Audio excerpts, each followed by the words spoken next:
No Jumper, coolest podcast in the world. And today I'm here with two YouTube heavyweights in the game, Jesse and Michael. How the hell are you guys doing? Good, man. Thanks for having us. Yeah, it's nice to have you guys come through, man. I feel like you looked at me when you said heavyweight. I knew somebody. As soon as I said, I'm like, oh god, somebody's Super gonna say something about that. sumo heavyweight YouTuber KidBehindACamera. Do you? Is that an issue with you guys? Do you feel like the weight disparity kind of opens up some inequality in the relationship? Yeah, we've been closing the gap. I think I put on like 20 pounds in the last week hanging out with him.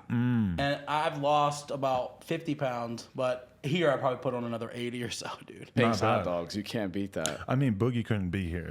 He's the one who's truly tipping the scales for us, right? Yeah, he's been literally me sandwiched between the two is just it's a sight. They're like, why are these guys hanging out? I can't actually do it to Boogie though because I have been astounded by how much weight he's lost. It's amazing. He looks like a different person now. Yeah, it's amazing. Yeah. Still a pretty big guy, but I mean, compared to the old photos of him, it's like Jesus Christ. Literally bro. chopped in half. He looks like he probably will live like 10 years longer as a result of having lost that much weight. On top of the teeth, I mean, he got at least He like had the teeth too. yeah, 10 pounds worth of rot out of his jaw. Yeah. That was rot in there. Yeah, it was he like had really bad. I think he had like 6 rotten teeth. Really? That needed to get pulled.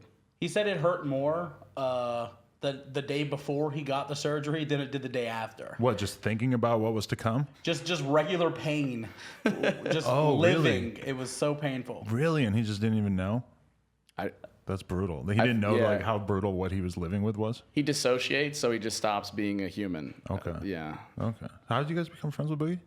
YouTube. YouTube. Just It's all YouTube stuff, yeah. That's how me and Mike became friends. Just he did freak out videos, I did freak out videos. I was like, all right, let's Yeah. freak out together. That's now. what I was going to say, is that you guys both kind of came up in similar ways of taking advantage of the elderly and sort of exploiting domestic My dad conflicts. would love to hear the elderly word thrown around. We're all elderly now, according to the Face app. Right, yeah. Oh, my God. Yeah. Today is that day. For the people out there who don't know, is that yesterday and today and maybe like the day before that have been the days of the old man app. We are fascinated by our own mortality. Yeah. That's where we're at. Yeah, everybody. It's just like the most self-indulgent thing ever. It's like, oh, it's me, but it's like I can, imagine myself when I'm closer to death. Yeah, there's an odd fascination with it, almost like excited in a weird way. Like, oh, That's cool. what I'm going to look like when I die. I love it. Which is weird because, okay, the number one thing, I'm sure that you guys get this to varying degrees, like as you get older as a content creator, people just start calling you old all the time. It's just like Right. the default insult is to call you old. And it's kind of like, well, you're going to get old too. You're going to be exactly the same age as me at some point. Definitely. Right. There seems to be like a career age too. Like I'm only 26, but I'm getting called the old head because I've been on YouTube for 13 years. But yet it's like, they also try to put you in a box too, where it's like, oh, you're old and you're doing the same thing you were doing. You can never reinvent yourself or do anything different. Like you Right. stay in that little box. I think about that a lot when I look at Keemstar because, I mean, he's, I guess, probably around my age, like late 30s. And, at the end of the day, Keemstar's job is basically to talk about teenagers. Right. And the heat that he gets for it is just like, that's like the clincher argument that people always throw at him. It's like, you're an old man talking about little girls. And I Yeah. feel like he thrives off of it, the dude. He loves it. that's his whole thing. So he has no choice but to just be like, yep, that's me. Fuck it. You can't tell me not to do Like this. if you tell him that, he just starts posting like copious amounts of photos of his house and his swimming pool, and then like flexing, and can't blame him. I think that's kids though, right? They hate anybody who's older. They hate their parents at that age. You know, they're lashing out. So they go on YouTube and they're expecting like other young people, and they see somebody older and they're like, oh, you're like my dad. Like Yeah. stop, like get away from me. Definitely. Yeah, it's weird because YouTube is such a young space. And in particular, I guess you guys have both like made your name making videos for young kids in large part, right? Right. Not by choice, but yeah, that they found us and we're like, oh, this is all right. This is for us. Yep, we're tailoring to children now. Well, now we're really tailoring to children. I really don't think I ever tailored to children ever. We were cussing and breaking stuff. And, how about now though? Yeah, definitely. Well, it's crazy because you guys both are in the same position, and I guess myself for to a certain extent as well, is that we all were helped by the algorithm, and none of our shit would be treated well by the algorithm these days. we would. In Right. retrospect. Yeah, what we do, you'd never be able to get 1 million subscribers for now. Right. It's Maybe on another platform, not on YouTube. Or like, you know, you look at Nelk Boys; they're doing real well for themselves, and they're like Yeah. doing a lot of drinking and stuff. But I don't think the algorithm's really helping them that much. I think that FaZe is helping them. I mean, and their stuff is just popular enough that it's kind of spreading by word of mouth. But I don't think that there's like, you know, millions of kids out there who are subscribing to Nelk Boys because it's getting shoved down their throat by the algorithm. If Nelk was a few years early, they'd be 10 million subscribers by now. I feel like Susan Wojcicki is just hovering over the cancel button, just waiting for the right time to hit it on him. Waiting for a nip slip. Yeah. Yeah. You're out of here. Because See ya, Nelk. they have to be getting demonetized and suppressed. I mean, like FaZe Banks was telling me and stuff, like they don't make any money from AdSense, which I'm sure is actually, they probably make a lot of money, but not in comparison to like what anyone who's making clean content makes. Yeah. Well, it's pretty amazing actually. We can't say any names, but we saw some accounts at the YouTube parties over the VidCon weekend, and we saw a channel with over 250 million views a month made $4,000 in ad revenue. Wow. It's absurd. Yeah. Wow. It should not be that way. That all You of know a what I sudden mean? makes me feel better about my situation. It would definitely have that effect on us. We're like, oh, Boogie, shut up. Boogie was like, that's less than I make. It's pretty ridiculous that it's so like leveled like that. It's for that many views, that's absurd. And good quality content as well. And it's Amazing It's just sad that's where the system's at right now, especially for all three of us that are on the edge. Like, we find ourselves having to curtail our creative freedoms just to try and get views on the platform, and then our audience doesn't like it because they originally subscribed for the edge, but we can't do the edge. The edge doesn't go over very well these days, yeah.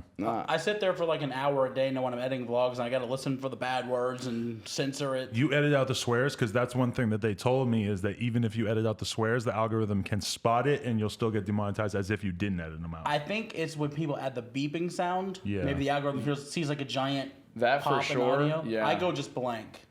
Yeah, and it, depending on how you cut it, like if you can still hear a little f or a little k, Yeah, 'cause it'll be like, oh, for a that's- while I was hearing YouTubers do it and it would be like, like Yeah. it was Right. really close to, it's like shit. I'm like, Yeah. that's basically shit, even though you blanked out He's the gotten eye a so little good at it that he does it in his regular life now with just his voice. Yeah, what the that's what I say now. Really? It's terrible. That's amazing. We're that demonetized that we're doing it in life. Our real life is suppressed. I think about it too, because I'm so used to, like, especially in the beginning of a video, trying not to swear, that then whenever I'm on camera, I find myself gravitating towards not swearing, which is very strange because I swear a lot in real life. But then it also makes me think about, like, what am I losing by removing the swearing from my life? Like, you know, it potentially can make me more money in the YouTube thing, which it doesn't. From my experience, it doesn't really seem like it makes that big of a difference. But, you know, it's like, it kind of just makes you think, like, shit, maybe I won't swear. But I mean, God, are we really like changing our whole behavior just to fucking fit this algorithm? Like, Just to that's the make some money and scummiest get thing I right. can imagine. I 100% agree, because I curse pretty regularly, and I feel like it's disingenuous to not curse.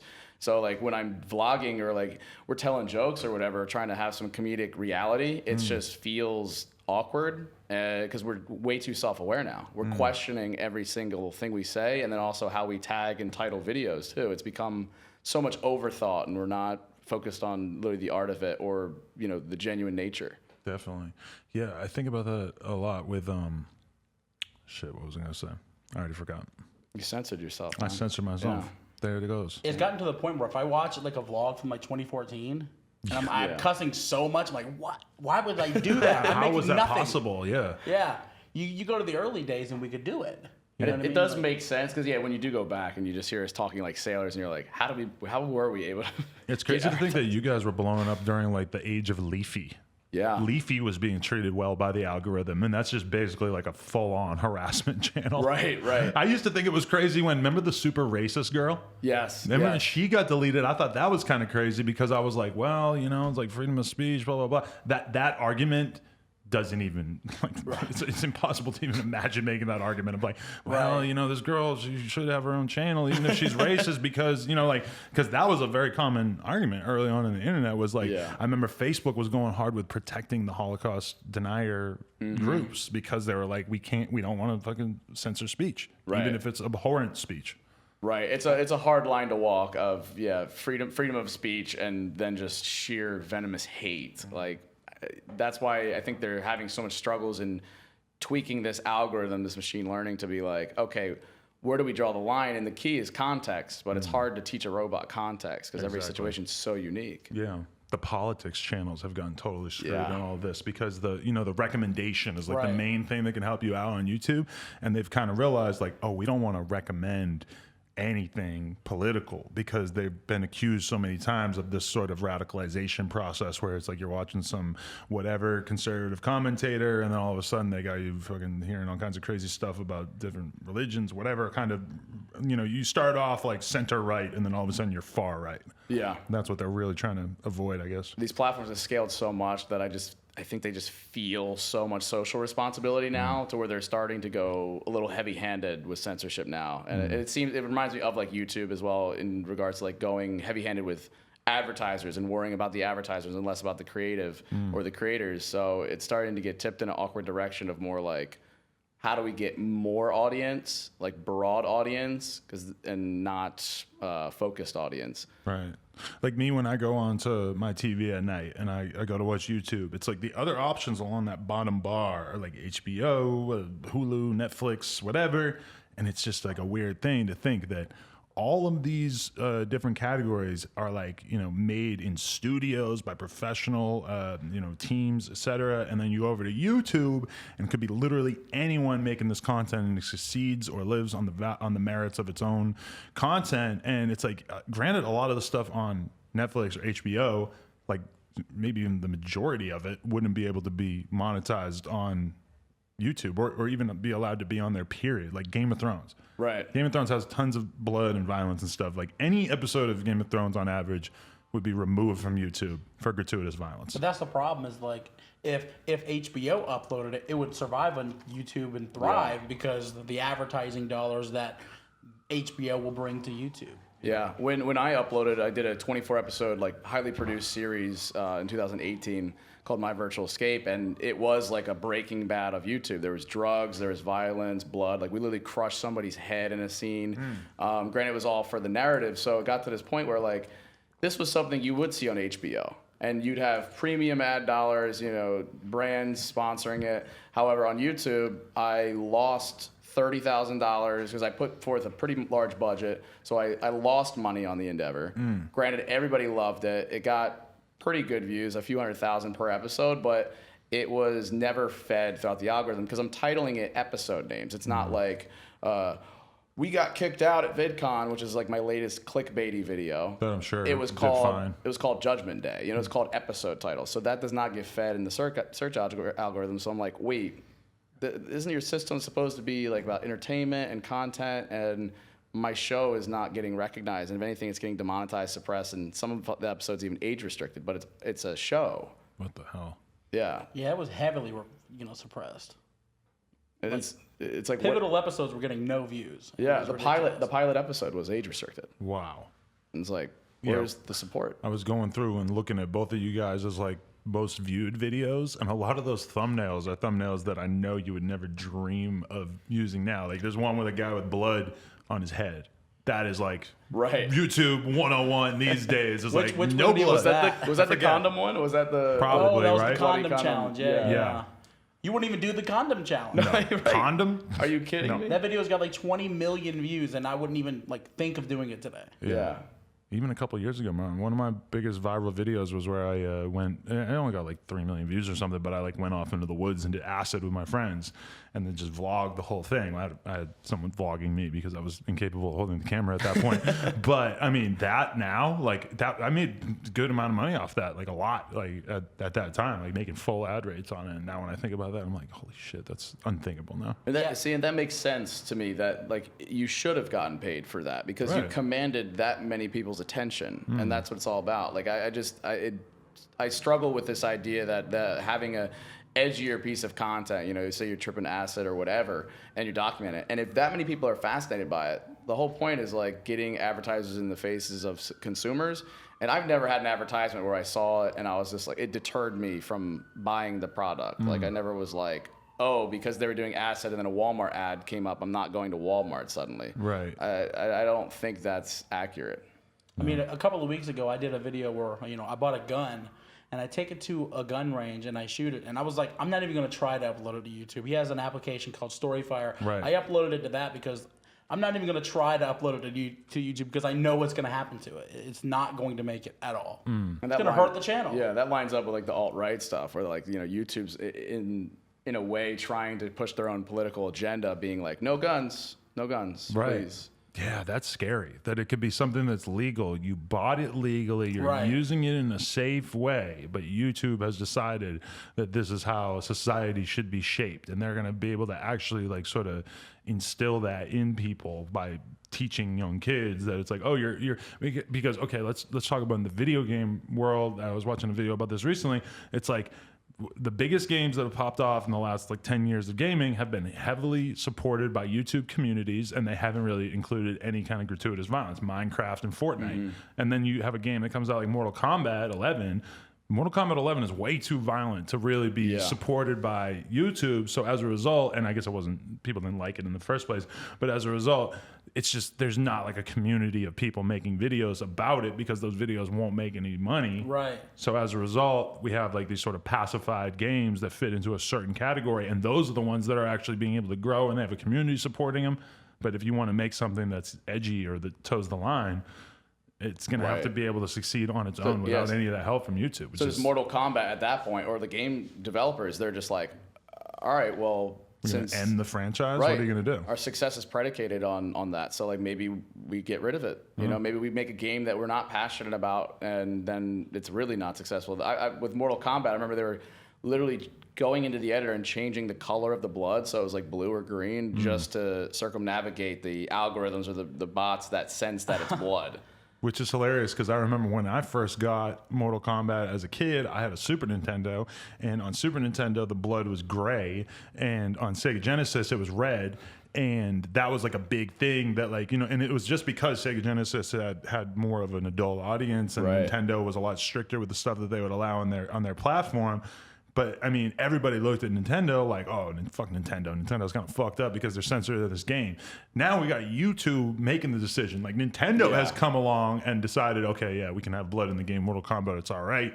But then now we have the tech monopolies deciding this shit for us. It's a scary place to be in. I don't think people fully realize where we're at in society, that like these tech companies are going to play a very large role once we start getting deeper into artificial intelligence and automation of things. It's going to be scary. But like the thing that's really interesting to me is like when you're talking about mainstream, like you're going onto YouTube recommended, you see the late night shows, you see all these networks, you see these studio productions, these music videos, Vivo music videos that just seem to be trending all the time because the labels have a deal with YouTube. Cardi B entire boobs out. Like she had like paint or something over her nipples, but like her entire video, her breasts are out.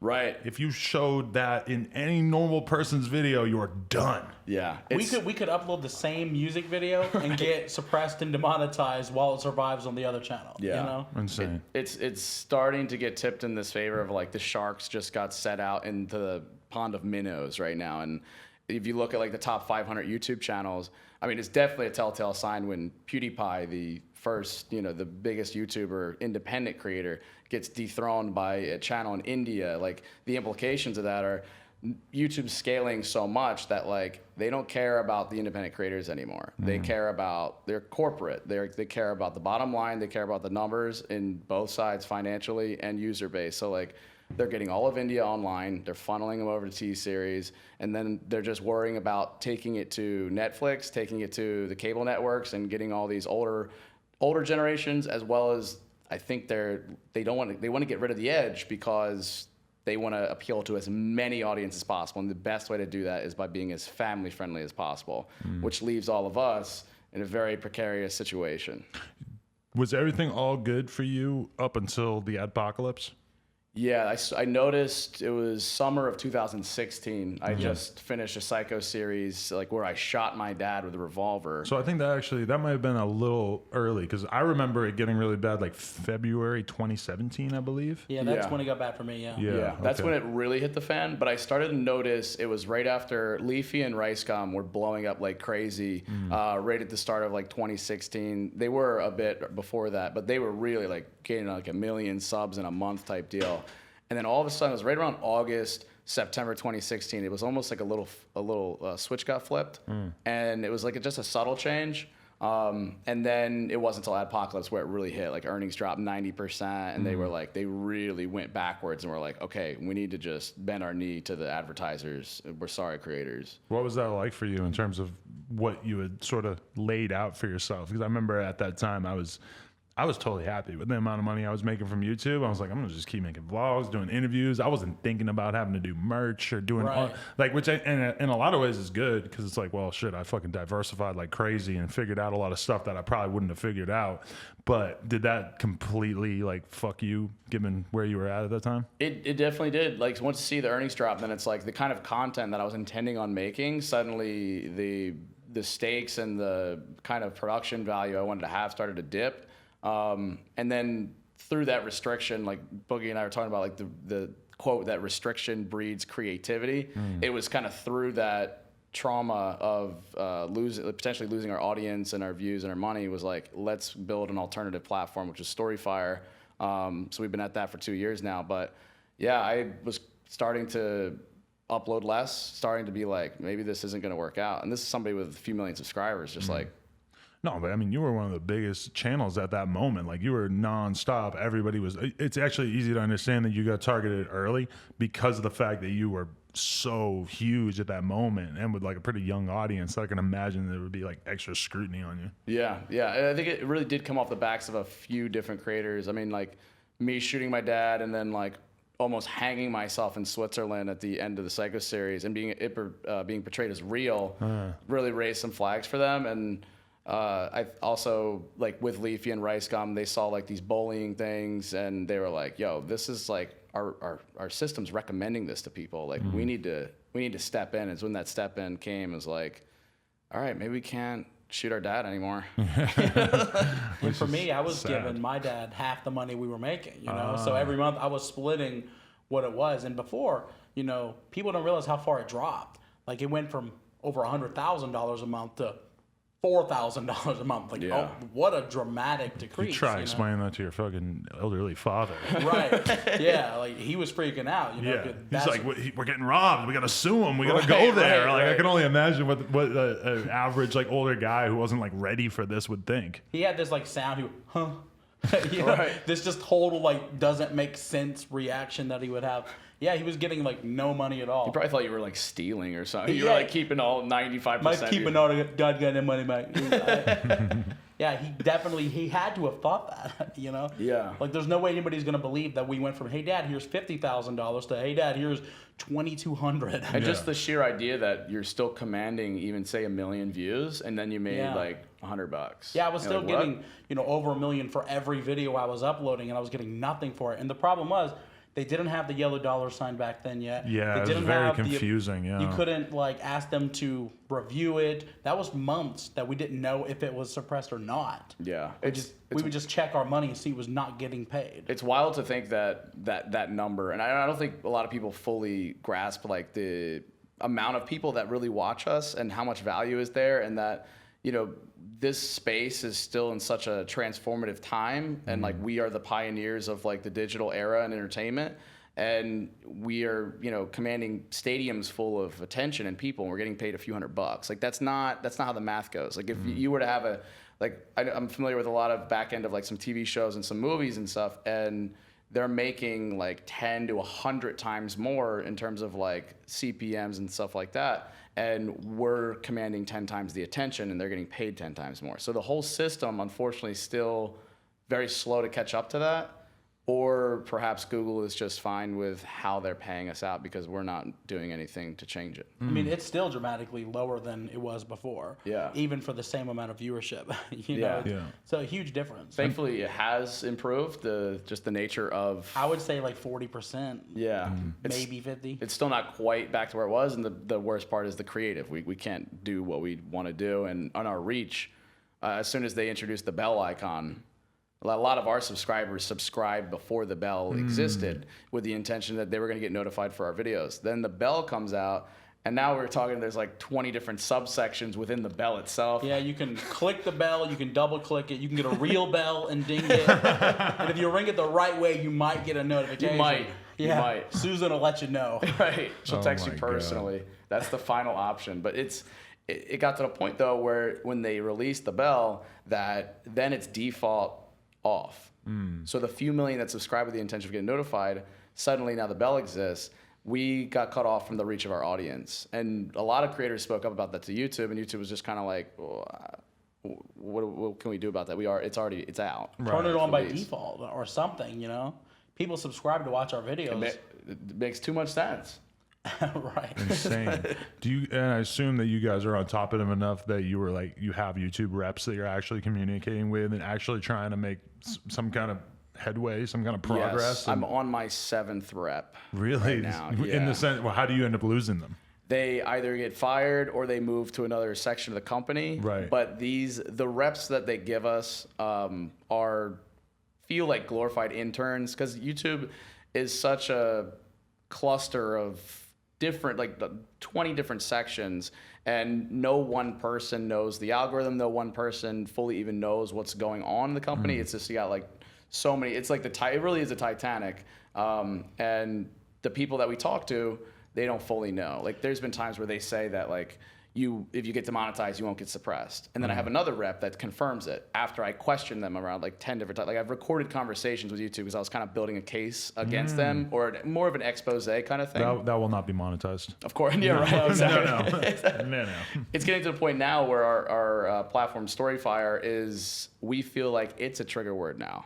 Really? To where it's like an F-bomb, where we say it, that it's starting to get stifled a little bit. Wow. That's some conspiracy theory stuff currently, but That's super scary. Yeah. Holy shit. Yeah, like, I lost my thought. My mind's wiped right now, dude. No, yeah, I keep having that too because I'm like just getting back into the podcast thing. No, that's good. What was the idea of the Storyfire thing though? You're like, I need to create a new platform that will actually be able to do this. But I mean, it seems like kind of a audacious goal to go up against the tech giants. What was the idea? Yeah, it had an organic come about. We had made a movie after the end of the Psycho series. We partnered with Studio 71. They assigned me this director, Brian Spitz, and we made the movie. It was like a documentary showing how we pulled off the Psycho series. We sold that to Verizon, and then me and Brian became friends through the process. He was fascinated with YouTube, and he was frustrated with traditional Hollywood because he's worked with like Adam Sandler, Rob Schneider, that whole bunch, Rainn Wilson. He's done some stuff with Disney and Fox, and he's just like, there's so much red tape in Hollywood. He's like, it's impossible to get something made. So he was kind of envious of us, like doing digital. We can release whatever we want. We can make money off it. We have an intimate connection with the audience. And we're saying there needs to be some like middle ground. And we had just recently seen that Casey Neistat had sold Beam. Right. It was like a $25 million deal. And we're like, hey, he leveraged his audience. Remember when Beam, like what Beam was supposed to be? No. It was supposed to be an app that was just like Snapchat, but to record, you would hold it to your chest. You would like cover up the camera. I remember because I was just as someone who was interested in vlogging. Casey was one of the really guys interested in vlogging. I was watching him and Fousey and the shit. And I remember just always looking at that app and being like, you seem like such a smart guy. How do you think that this is a good idea? Like, who's doing that? This is not gonna work, Casey. So we saw that and we're like, holy crap! Like he pushed his audience over to that. He sold it. That's a great deal. But he has such a weird trajectory because he like sells. He like gets like adopted into the CNN network and then like works there to like build something that did not happen, and then he just dips off. And I'm curious like what the nuances of that deal were and how. I would love to sit down and talk with him. Yeah, I'm supposed to interview him. I gotta what ask him about what that. did they do with it? Did they just like they bought it to get rid of it, or I think they might have just bought it for the software / team. Yeah, I don't know. And get some of the audience, but I didn't even know how active the audience was. Nah, the audience was like all Casey. Right. So we saw that. We're like, Brian had some previous experience with apps. He's like buddies with the founder of Uber and stuff. So it was like, yo, let's make an application. I was gonna self-fund it, and me and him were halvesies on it, co-founders. And we started building it. Originally, we wanted to just build like a supplement to YouTube in terms of like, we wanted a YouTube, but for writers, to where if you were like screenplay writer, novelist, you could, write these stories on the app and gain a following and monetize the written content through ads and stuff. So we started off with that, and then the adpocalypse happened, and then suddenly the gears started spinning. It was like, we need another place to upload content. Like we need an edgier YouTube because YouTube's going so clean now. Right. So I started uploading my videos exclusively to Storyfire. We built that out. We have like 8 developers now, a couple designers, and like we started to transition instead of just like strictly, because it's called Storyfire, so it's about stories, and then it became stories within visual content. So I started doing series and things, but now we've widened the scope to be like, okay, this is full-blown YouTube alternative. We have advertisers. I'm making 3 to 4 times more on Storyfire than I'm making on YouTube, on top of the fact I can also curse. I don't have to worry about clickbait or algorithms or anything like that. And we've been doing like a 70-30 split with creators. So we have around like 10 to 15 creators on board. Like we got Michael, Boogie2988, Dame Drops, Food Reviewer. We just got Lance Stored on the platform. Oh, nice. We just hit 350,000 users just a few I'm days lost. ago. I'm found. Exactly. I'm lost. I'm found. I'm found. Dang, I'm impressed you remember the lyrics. Me too. I made a video reacting to it. I think that's the only lyric. I think he just repeats that like a million times. I had never communicated with Lance before, and then I made a video reacting to it where I basically just made fun of it, and then he followed me, and we became friends off of it. It's funny how that works. You know that you talk shit, and you kind of know that they're going to have a sense of humor about it. Yeah. It totally sounds like us, dude. Yeah. Well, you make friends with your haters often, or? Yeah, it's happened. Mike, He was my big competition on YouTube. Yeah, Mike was copying off me. He was crushing my channel. I was like, oh, he's nothing. And then I looked, he's like, yo, he's got 1 million subscribers already. And I was like, wow. And that occurred to you, like, this is direct competition, like this is kind of what I'm doing, or did you see it as a different thing? I did it first, but I fully credit him for everything that I accomplished. I don't think I've ever told you this. Wow, this is wow. No, it's real. I mean, I was really happy where I was. I wasn't pushing the envelope, wasn't doing anything. Then he comes along, and I had no choice but to really step it up. I was like, I got to do better videos. I got to try harder. So the first video, I copied him. My dad destroys the PS4, and I was like, I hope this works. I even called YouTube. I was like, hey, are you guys gonna like suppress? I didn't know what the word suppress mean at the time. I was like, are you guys gonna age restrict this or whatever? They were like, it's good to go. 20 million, 30 million views later. I'm like, this kid knows what he's talking about. Did you thank me after that? Is this you thanking me now? Yeah. A couple years later. Thanks, Jess. You bought my house, man. That's nice. I get some percentage? No. I'm doing you a favor with Storyfire, okay? Oh, yeah, that's what it's a favor, Mike? Well, I did make double on Storyfire as well. True. So Really? Yeah, you got 100,000 views and what was it, 1,800? Yeah, it was over $2,000 on like half the views. Wow. Like right now, I'll get like $400 or $500 for a video that hits 300,000 views, and on his platform, over $2,000 on under like 80,000. Wow. Like, wow, that's a pretty good check. Wait, but so how do you get the advertisers, and how do you get the advertisers to be on board with the kind of content that YouTube believes that their advertisers don't want to have anything to do with? Yeah, so we work with a few third-party ad publishers, and they're all okay with edgier content because it's mostly like mobile games, mobile apps that are advertised on a platform. Okay.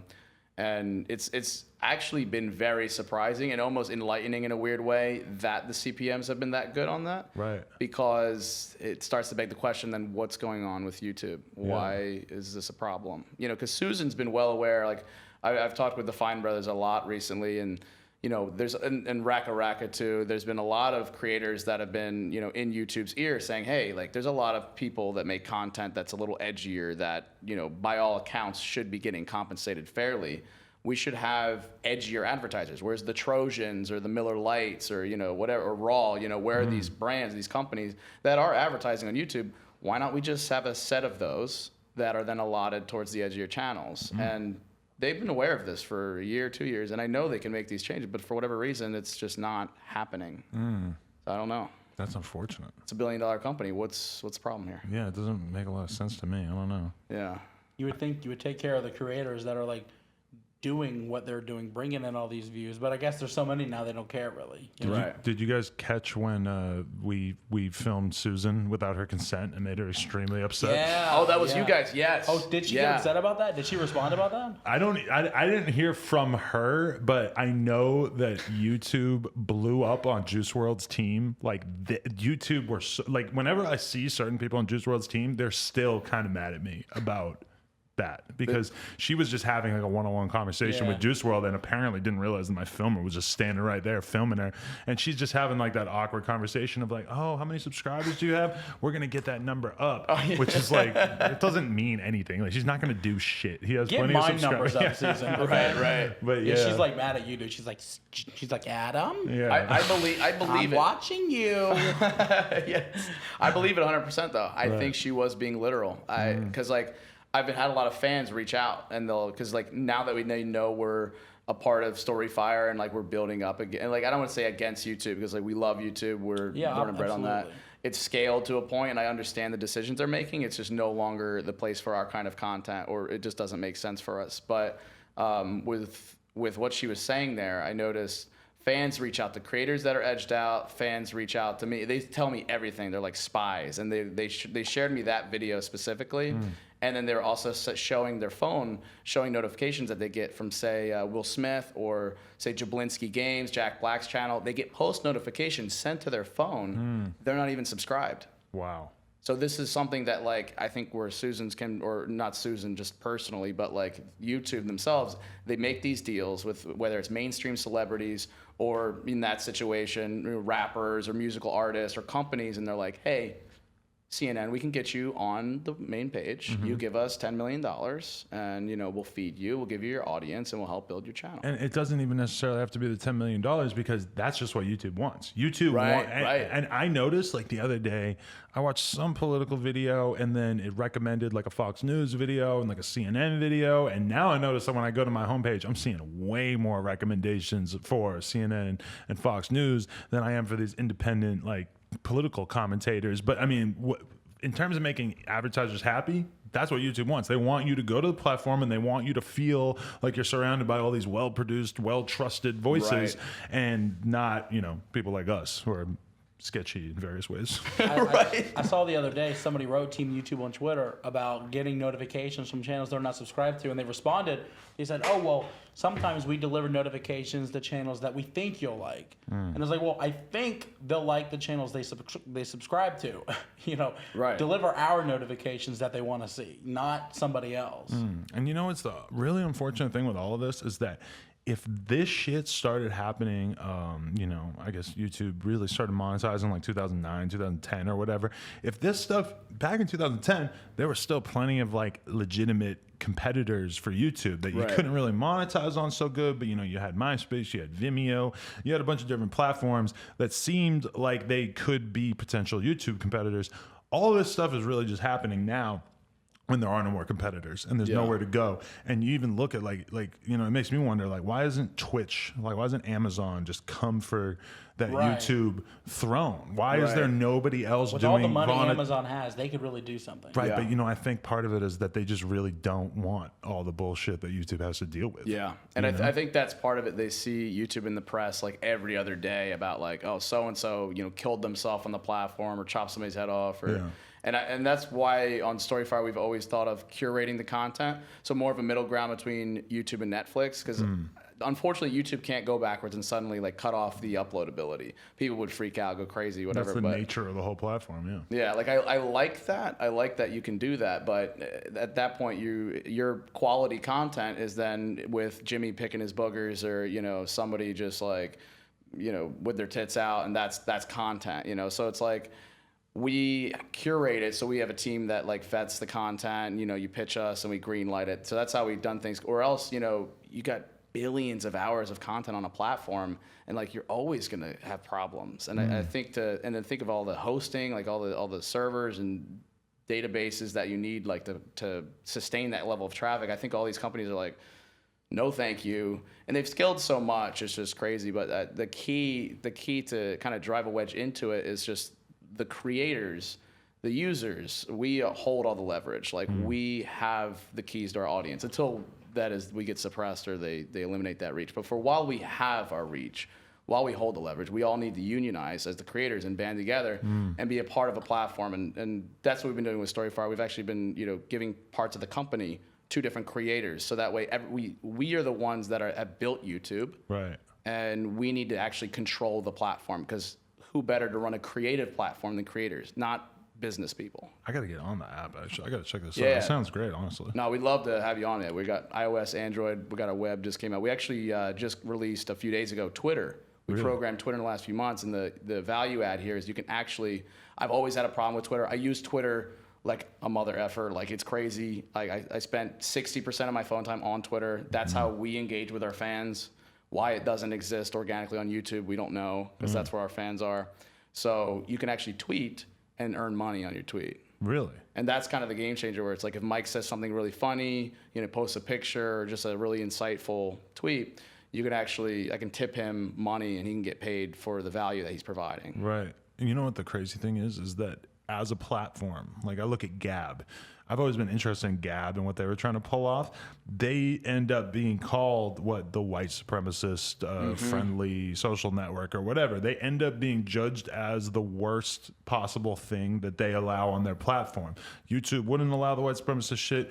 Gab does allow it. Boom, Gab's a white supremacist network. And that's the kind of thing that if you're Amazon and or any company that wanted to come in and do more of a free speech oriented company, they end up sort of getting dragged into that. Like in terms of like edgy content, your shit is the only thing that's keeping that from happening is it just not really being big enough. Because the bigger it gets and the more like, if all of a sudden people were to start wanting to do like really edgy, controversial, like political stuff, that's the tag they're going to throw on you, Yep.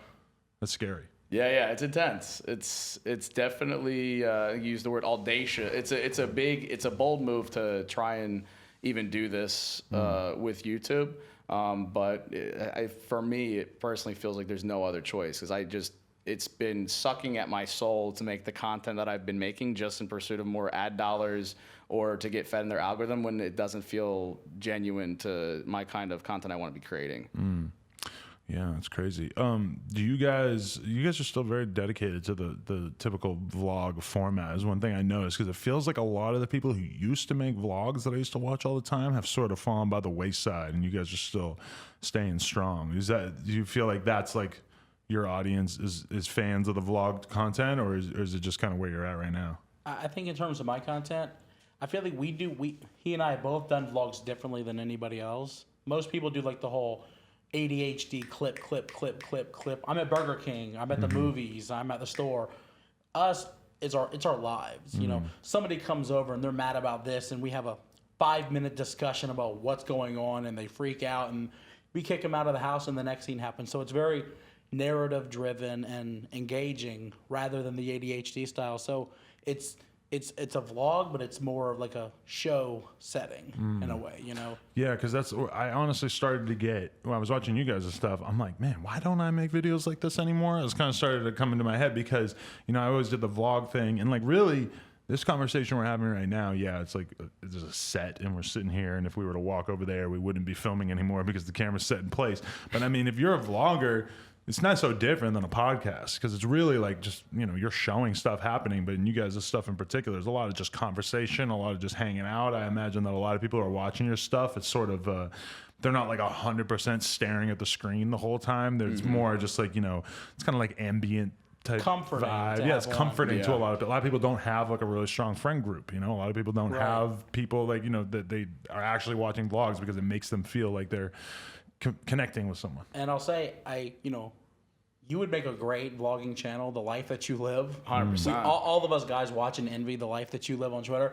I feel like you would do a great channel. It won't survive on YouTube, but it will on Storyfire. That's true.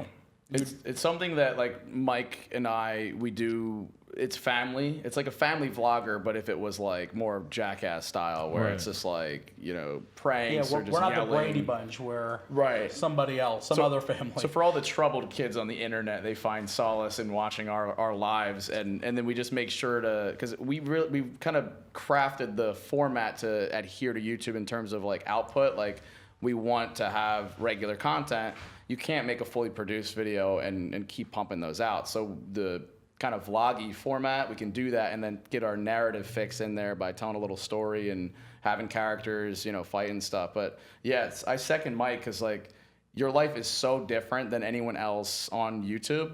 And it basically like kind of like what I do is Mike more so films himself or has Bridget, his girlfriend, filming. I've always hired like a cameraman, kind of like Office style, where you hire the cameraman and then they show what all the parts of your life. And for you, it's probably normal, but for everybody watching, they'd be like, holy shit, like this is a crazy life. I used to go out and drink and do drugs with girls and my friends until like 8 in the morning and make vlogs out of it and then edit them at fucking 8 in the morning before I went to bed because I was like just fucked up and like I don't party like that anymore for the record. But when I think about that, and those videos would do millions of views off of just like raging out type shit. That's a lifestyle that these kids have no idea. They shouldn't either. I remember there were vlogs that got demonetized because there would be like one clip that I forgot to edit it out where you could see like a tray of cocaine being passed around. Like we're baking YouTube, relax. Right. Yeah, that in retrospect, I'm just like, Jesus Christ, I can't believe I actually made money off that shit for a while. Yeah, it's interesting, but it's also like I said, if people are watching, if people are interested.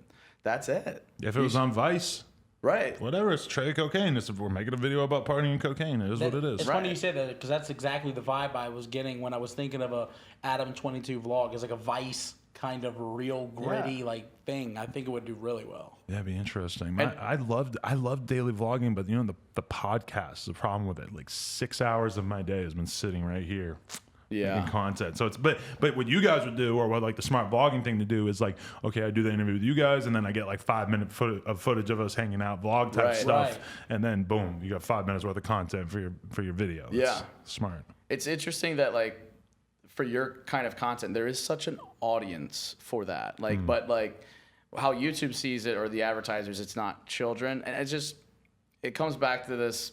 Why YouTube feels the need, the responsibility, like a parent, to look like YouTube's not for children. It just so happens that children use the platform, right? And like that's why there's YouTube Kids. That's why, but like unfortunately, they're looking for broad, whereas like you're very specific subset, and like there's a massive hyper engaged audience for that.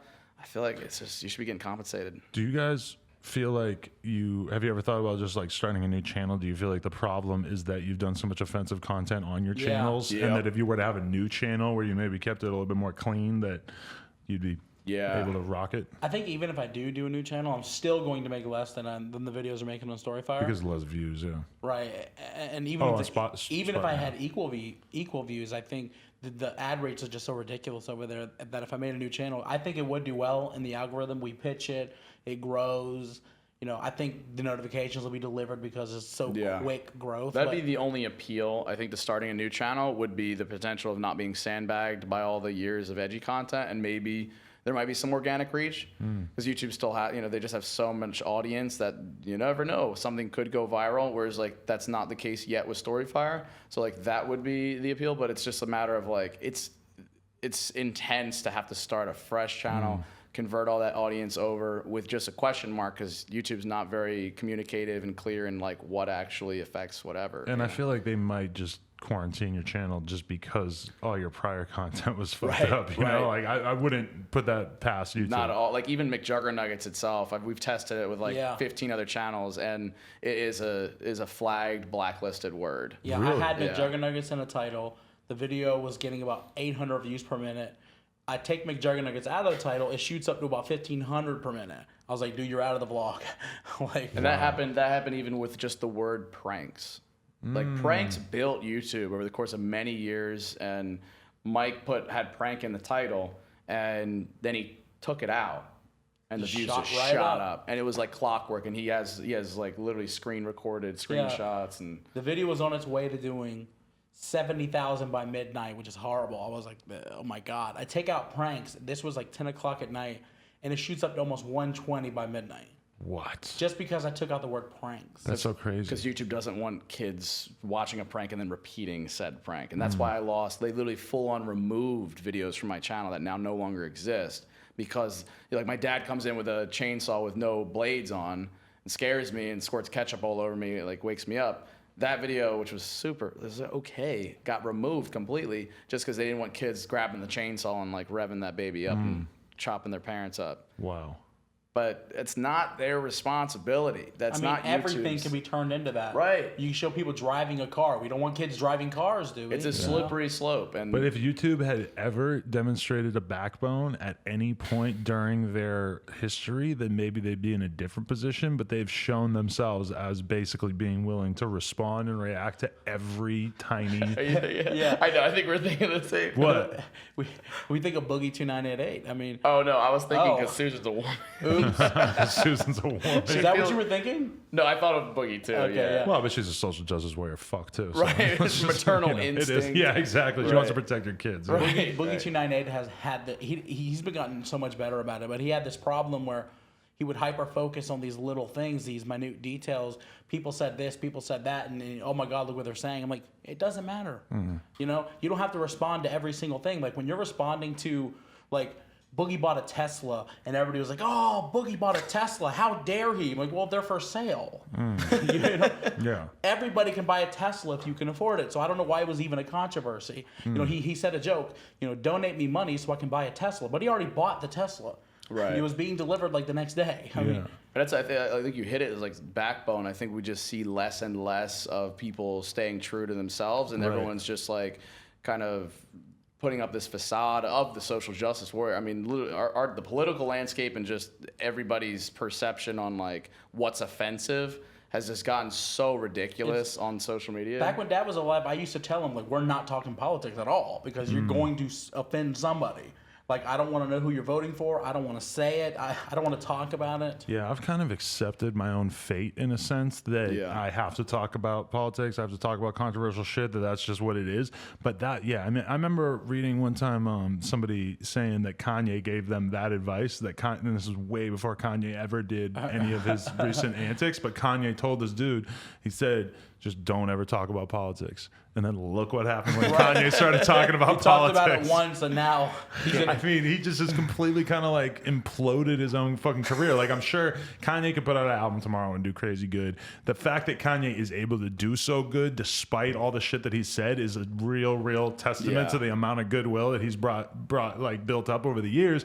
But at the same time, I mean, the community at large like has really, you know, their opinion of him is, I think, taking a hit, and it's because he had the gall to talk about politics. But you know what, when you take that advice and you don't talk about politics because it's so incendiary, then you're basically ceding the floor to the politically correct and everybody on the left who does not abide by that same fucking rule, because you can spit your fucking super extreme leftist opinions on Twitter all day and you're never really going to get like any absurd backlash. You know, like Ben Shapiro could quote tweet you and it's not really going to do that much because you've already decided that Ben Shapiro's the enemy. Right. You know? Yeah, it's interesting just the fact that like everybody on social media, like it's almost like as you scale just in your career in whatever shape or form, like if you're a social media influencer or if you're like a singer or whatever, and you do have a presence on social media, it seems like the bigger you get, the less opinionated you can be. Or if you are opinionated, it's got to be so general. Like everybody tells you now that you get that phrase, you know, like you have a responsibility now. Right. You can't talk about anything. It doesn't matter. Yeah. Like, you know, oh, I'm gonna drink some alcohol tonight. Oh, kids are watching your channel, for God's sake. When we were joking around at VidCon after the party, and I was like, "Oh, we're so high!" Like we were completely sober. But we were just kidding. Literally, people have taken that and they're just like, "Oh my God, I can't believe they were high on marijuana. Like this is terrible. I looked up to you. All this stuff." Is that what they thought it was supposed to be? It was supposed to be acid. You know? I get that all the time when people are like, "Oh, you know, your channel just encourages kids to do drugs." It's like, I've had conversations about drugs on here, but the conversations are always like delineated with like notes of me saying like, that's why you shouldn't do this, that's why this is bad for you, that's why this is not a tenable way to live your life. But at the end of the day, it's like I'm sitting here having conversations about drugs with other people a lot of times, and that is just, people get so infuriated, and the whole thing is always like, what about the kids who are listening to this, whatever. It's like, I don't give a fuck what they I don't think parents should be letting their kids listen to my stuff. It's not your job to parent their kids to begin with. I'm making content for people who can handle hearing about that content. Like, I know that when I was a kid, that my parents, if YouTube had existed, they would have had pretty strict controls over what I was listening to. Definitely. I don't know how it would have worked, but they would have tried. Like, don't tell your kid to, listen to Adam 22, like, why are you letting them watch to begin with? Yeah, You know? and that also, that's the reality, is that your kid is going to grow up and your kid is going to drink, your kid's going to do drugs, he's going to have sex, he's probably going to have sex on camera, he's probably going to have a private snap, and you can't do anything about that, and it's okay. Like, it's okay. Like, people will get older and they will do all these things, and it's okay to discuss those things. Not everything needs to be fucking Sesame Street, dude. Yeah, because then when you do get exposed to it later on in life, then you're like, oh, I didn't know about this. Yeah. My parents, I'm going all in. I'm going. And I've sat here and had conversations with people where I talked about, like, okay, this is what my life was like when I was doing tons of Xanax and when I was drinking and doing coke and blah, blah, blah. And like the fact that I'm willing to sit there and have a conversation and actually describe in detail why it sucked and what I'll talk about the good parts of everything. But, you know, for the most part, I'm just describing why it was bad. And I've had so many countless people hit me up just being like, bro, like, everybody in my school does pills. Like, I heard you have that conversation and you really made me realize that I didn't want to mess around with that stuff. And it's like, okay, good. Like, that's exactly, like, there's definitely probably kids that heard that same conversation and wanted to do drugs because of it, but that's okay. Like, you know, I'm only here. The best thing I can do is just to be truthful, you know? Right. And that's what we need more of, is not the facade or the Disney Channel stuff. It's like, it's in the hands of the viewer. Like, they decide how you perceive this. Like, if you want to look at what you're doing and say it's bad, that's your own projection. You're projecting onto him. But if you also want to see it as like, oh, well, that's not the life for me, that's his real life. It's like when I shot my dad at the end of Psycho Series, some people were like, wow, you're encouraging kids to grab a gun and shoot their father? It's like, no, I'm showing you what not to do, because look at how it affected him. Suddenly he couldn't live with himself. I mean, you can't win anymore. Right. You know what I mean? Like, my father, there was a period of time within a couple years before he died that he was addicted to pills. Really? And we had to get him off. We had to get him clean. And we talked about it. Wow. And people said, oh, you're encouraging drug abuse. I'm like, I'm telling you not to do it. I'm saying it. How did he even get on those in the first place? It's like the doctors prescribed it, and then when they take them off, they're hooked. And he was, you know, for a period of time when I was giving him like $50,000 a month, and, you know, end of the month, he's like, hey, I need more money. I'm like, where, you know, I just gave you, you know, $42,000. Where is it? Turns out he was spending like 10 grand like every couple of weeks on pills. What, oxys and shit? I never found out what he was doing. He just said it was everything, Mike. Whatever I get my damn hands on, you know? Whoa. He was just popping them like candy. Like, I don't know for sure he wasn't doing them until the end. He probably didn't know. Like, he definitely didn't know when he first tried it, like, how serious it was. Like, we were having a conversation with this dude the other day, like, 10 plus years ago. It was this famous BMX rider that we were all super cool with and stuff, and he got cancer. We did like a fundraiser type t-shirt thing, whatever, and we like raised a couple $1,000 for him for cancer and stuff. Within like a year or two, this dude is like smoking Percocets under the bridge, because he got hooked on the painkillers super bad from the cancer.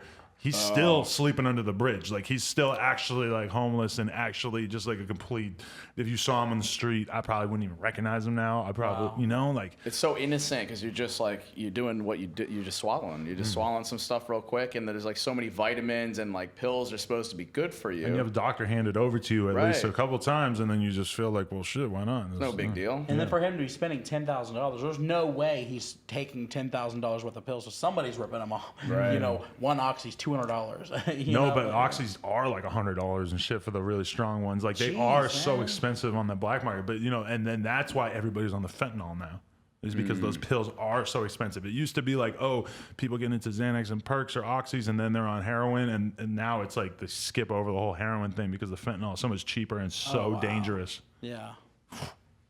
Crazy. Don't do drugs, kids. Do not do those. Those things that we all just named off, they're bad. Yeah, don't do drugs. Really bad. Susan, I know you're stressed out, but don't do it. She's like, Adam, you're pushing it. It's not. I'm cutting this one off. This dollar sign, yeah, let's turn that orange. This is yellow now. You've been warned. All right. So what else you guys got going on in your lives these days? We're grinding right now on storyfire. I just took a break. I drove here from Jersey. Really? I'm just doing a road trip across the U.S. Just exploring a little bit because, I was like grinding for the last 5 years, just like every single day, and it got to this point where I'm like, I haven't processed anything. I don't even know what's going on because I'm sure you relate where it's just like a blur. Like, I mean, you were just in England like a couple days, you know. Right like, back into it. I came home and the first thing I was like went into the office and like made videos and shit and like got ready for all these interviews. It's like, but then I had one day off in England. Yeah. I didn't know what the hell to do. My girl's like, oh, let's go shopping. Let's go to this play. I'm like, all right. But it was just, it felt so weird to have control over my time all of a sudden, because I had just spent 2 weeks of having my schedule fixed every day. Yeah, we had that yesterday. It was, we've been going nonstop since we got here. And then yesterday I was like, we're just not doing anything today. We're going to order food in. We're going to chill. Like, I'm in Los Angeles just laying on a couch. You know, but it was amazing. It was great. I loved it. Because we realized, I mean, it's just your brain is in a constantly anxious state of like, got to do this, got to do that, and it gets used to that. And then the second you have that off time, you feel like, oh God, what is this? I feel weird. I'm not being productive. Yeah, I'm anytime making a I'm video talking to right now. Keemstar, like anytime I talk to him, he's like, dude, there's no news for a week. I don't know what I'm gonna do. He was freaking out for the whole first half of the year, and then all of a sudden all this crazy stuff started happening. Right. Then he's like, dude, there's too much news. And that's why he was like that in the beginning of the year, because he's used to having a lot of stuff going on. And then when you're not, it's just like you start to lose your mind. But eventually, similar like when you're detoxing anything, it's like you get to that breaking point, that like third, fourth day, or like the week, and then you're just like,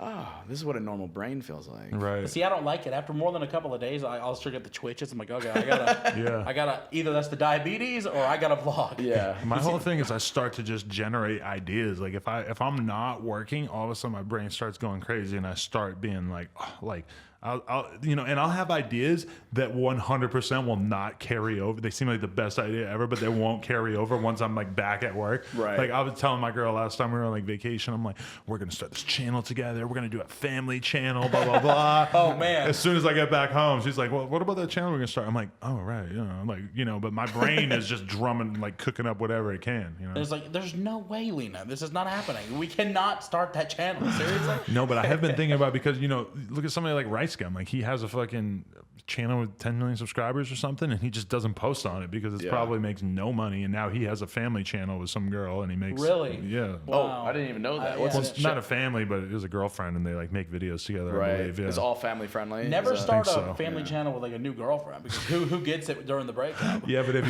you're him, yeah, he better Well, I guess own he it. gets yeah. it. Yeah, he better get it. Hopefully their name's not like commingled into the title. Right. It's probably an It actress. just becomes Rice Gum 2. You're stuck with some goofy ass URL for the rest of your life. Yeah. You guys have weird URLs? I'm stuck with McJuggerNuggets, which is I made at least that. it's accurate. Yeah, I was in 7th grade, and like it was named after me. I took a dump, and because after I ate a 10-piece McNugget, and I was playing Halo 2 Juggernaut, so I became McJuggerNuggets. So that was like 13, 14. And now I'm called like a piece of shit, pretty much. Wow. For me, you know, we had the Angry Grandpa show, and I was always behind the camera, the one filming it.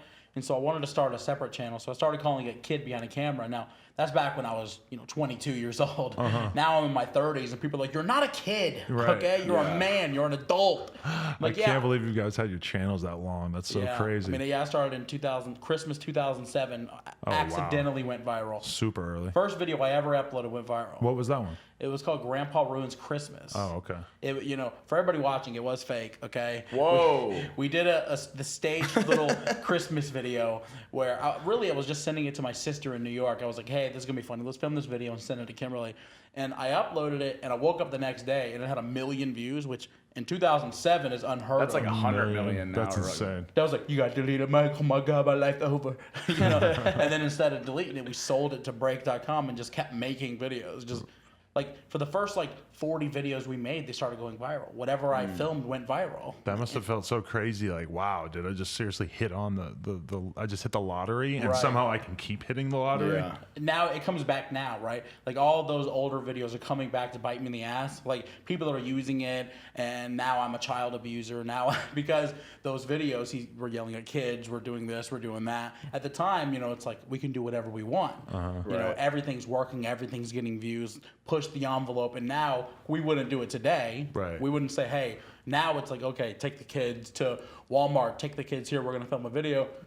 We never, before we're like, yeah, let's include everything, And then, of course, once DSS got involved, they were like, yeah, you guys, what are you doing? That did happen. Yeah, it was like a year or two in. So we But were like, you didn't get like the full daddy of 5 treatment? They didn't take the kid away? Well, his was very, Yeah, okay. his was very, I don't want to trash the guy because I know him, but Oh, yeah? well, fuck it. I mean, those are pretty jarring videos when you're slapping a kid in the face. That's pretty different, Yeah. At the time, what really happened is my mom and dad got a divorce, and my mom flipped out and ripped the birth certificates or something, and so DSS got involved and never again can you include kids in the video. So we stopped completely. Oh yeah, You know? so that makes sense. When it's staged, you know what I mean. It's easy to do that. See, me and my girl were having that conversation actually, where we were talking about if we did have a kid and we made a second channel that was just for us, and that we put the kids in the videos and stuff. But then we started talking about like, does she need a separate Instagram for her to be a mom on? Right. Because it's like kind of weird if you just got one picture that's like her chilling with the kid, and then the next picture is her like, with another girl and blah, blah, blah. Yeah. Like there's so much shit that if we were to have a kid that would just all of a sudden seem crazy. Like if you just were to say like, oh, I went out drinking or I went out partying or whatever, but you got a kid, all of a sudden it's like, him and or her are drug addicts. That's like, it doesn't matter if you sent the kid to stay with your parents or the babysitter or whatever. It's like it would put everything under such a different lens that I'm guarantee I'm not prepared for. I think a separate account makes sense because that's why they want to almost compartmentalize us as people too. Right. But So there's this chick, Britannia187. Yeah. I'm going to pull up. You know what I'm talking about? I've never heard of this. No. We're about to find out. Yeah, let me show you this. Britannia, that's a cute name. This is actually cool because we can just switch over the view to.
That question right now because my girlfriend's pregnant right now, and I'm wondering how do you're going all in, aren't you? You're just not even because I mean, how often do you actually read say Instagram comments or? I never. Yeah, I think that's the thing. If you don't read it, like that was when I was at my best, like happiest, was just like post and leave. Right.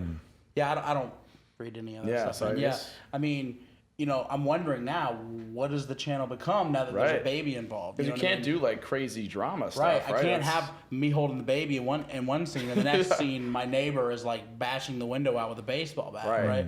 Like that's scary because the baby becomes like a prop. Yeah, to me, having a baby means that you should be able to do some videos where you like prank your girl into thinking that you're throwing the baby out the window. That's what I'd like to do. You take like a fake baby that you sort of wrap up like a pumpkin and a bunch of like towels and stuff. You're like, the baby. Oh, baby! Oh! You throw it out the window and she's sound crying. effect. Yeah. I feel like it would have to be a watermelon because it'll explode. Like She looks red. out the window and it's just watermelon all over the street. She's looking for a baby. She sees watermelon. Yeah, it's probably not. It's probably not good to be thinking that way, right? Because I feel like if I had a kid right now, it'd be very dangerous because I would want to make them a character in a weird way. That's the question. Do I do that or? I mean, I already have the people that are trying to come after us and our family and say all this stuff, so they're definitely going to be trying to use this against me. I mean, you can do anything as long as you can tolerate what they're going to throw, right? That stuff doesn't bother me. Because Mike's been through the ringer. I mean, just after AGP passed, I mean, for the last 2 years, he's been getting you're clickbaiting your dad's death, you're nothing without your dad, some of the most hateful, no empathy whatsoever towards the fact that he just lost his best friend who literally made the channel with him, and they were just hurling this stuff. It's hard to go through the grieving process on YouTube, right? To do daily videos, sometimes that stuff's gonna seep in there. I would hope to not do that. I would rather not cry on vlog. And, that's ideally I won't cry on video, but I mean sometimes it happens, and I'll include some of that real life stuff. You know? Kept going daily even after it passed. Damn, how was that? It was one of the things it kept me sane. I feel like, and that was kind of like a promise. To him. He was on. He made me promise on his deathbed. He was like, you do not stop YouTube. You keep doing this because I take care of my whole family. Wow, I just got the chills off of him saying on his deathbed. That's crazy. It's a lot of pressure to put on. Yeah, and I honestly, I was going to quit. Not fully, but definitely took a huge break. And he would get upset. And so on his deathbed, he was like, "Promise me you're going to keep going." So I promised, and I would, and I have. And it honestly was the thing that kept me sane after he passed away. You know, because I feel like if I'm alone for too long with my own thoughts, it's like I'll break down, I'm unhappy, I'll cry. But if I have something to keep me occupied, you know, I had Jesse, you know, he came down for the funeral, and, you know, that was great. And Keemstar came for the funeral. And then once everybody leaves, it's silent again, and you're alone, and it's over. And, like, I was able to manage, but because I did that, oh, you're clickbaiting his death, you're using them, you're selling merchandise. Like, I sell merchandise. My dad signed a contract a month before he died. He always wanted to do merchandise. With a merchandise company that owns the exclusive rights or something? Right, Broadband TV. Oh, okay. They came to us. I never My network. What's up, Broadband? Yo, what up, Broadband? Yo. You're not with them, right? No, but I got situations like that too, where there's like one of my friends, a rapper, passed away. There's no reason to even say his name, but his likeness is owned by a merchandising company. So like, I'm talking to the mom about to like do stuff, and like anything like design wise has to get approved by them. It's kind of and made by them and everything. It's kind of weird. Right. So like Dad, you know, about a month before, Dad was saying, Mike, I want to do merchandise. I never wanted to do it because I was always the kind who felt like I don't want to not sell anything and be embarrassed, and nobody's going to buy our shirts. You know, who wants a shirt with our face on it? You know, so I never wanted to do it. And he's like, Mike, I swear to God, I got to do it. So I was like, okay, you know, this is your thing. Go ahead. And Broadband approached us, and he signs this contract. He agreed to be in a video game. He agreed to do shirts and all this stuff. And then he died a month later, and it was on me by that point to not only fulfill the contract, but fulfill his wishes. You know, he wanted to do this. And so we put out merchandise. And of course, I put out a tribute shirt for him after he passed. And they're like, oh, how dare you do that? Right. You know, how dare you try How dare you make money to benefit his family? Right. But that's the way it goes. They try to find anything to drag you down. You know. I just want to say this in advance. If I die tomorrow or whenever the hell I die, please, anyone, my girlfriend, my family, please monetize the fuck out of my death. Because really, what am I holding on to at that point? It's not like, I know that when I die, it's probably the last chance that you got to really sell some shit with my likeness on it. So please, by all means, go ahead. I feel that way too, right? You're dead. What is it? I'm dead. What the fuck am I doing? What am I worried about?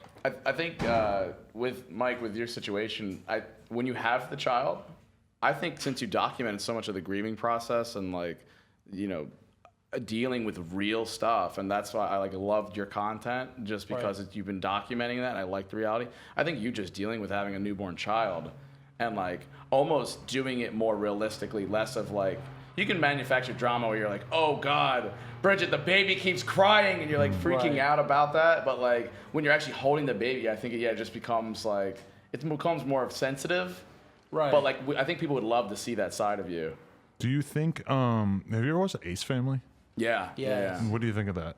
Because that's like the most popular family channel, and I'm a little mystified when I watch it sometimes. Like, why is this so popular? That's the same thoughts I'm left with. It's like, but I think that's just how friendly they are and how they've manufactured this. And I think because they're attractive. They're attractive. They have like her more than him. Yeah. She's like ridiculously beautiful. He's all right. They're inspired, I think, by a lot of because we have barely any female viewers, but I think the female demo is eats that up. Like the dream life, the dream family, the dream home, the dream husband. You know, I think the female audience really glorifies that. That's another thing people don't really understand. When you look like this, you have to work really hard to make money on YouTube, okay? This was hard to make money, okay? Like, I monetized this. You gotta use comedy, bro. And I had to do something. Okay, yeah. It's definitely, that's one thing that I've thought about when watching their shit is like, I don't know. I mean, they have like, she's super good looking. He's good looking enough, I guess.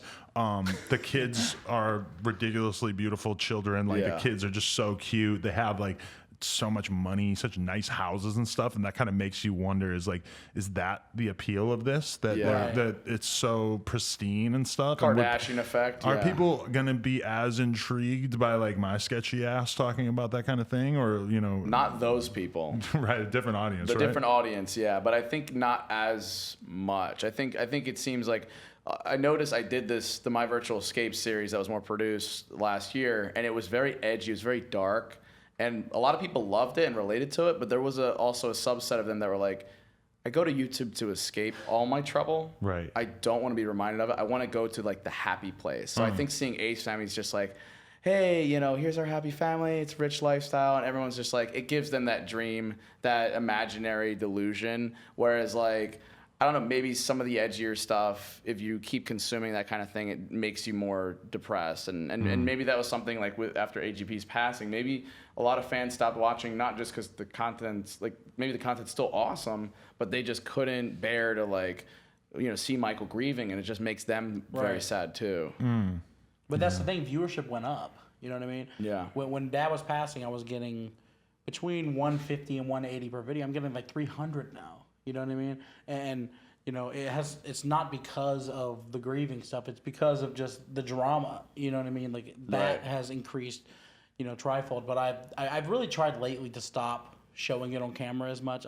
Not because they won, but because I feel like I'm finally getting into a better place. Yeah. But people have seen it from, you know, I've shown them the absolute worst as it gets. Like, because you did a good turn. Because there was a time where your audience was done with you. Just like last year or so, they were like, dude, you're beating it to death, like it's over with. But luckily, with I understood what they were saying. I got it. If I was a viewer watching, I was like, "You're doing this too much. It's been a year. Get over it." But they haven't lost anybody that close to them before. You know what I mean?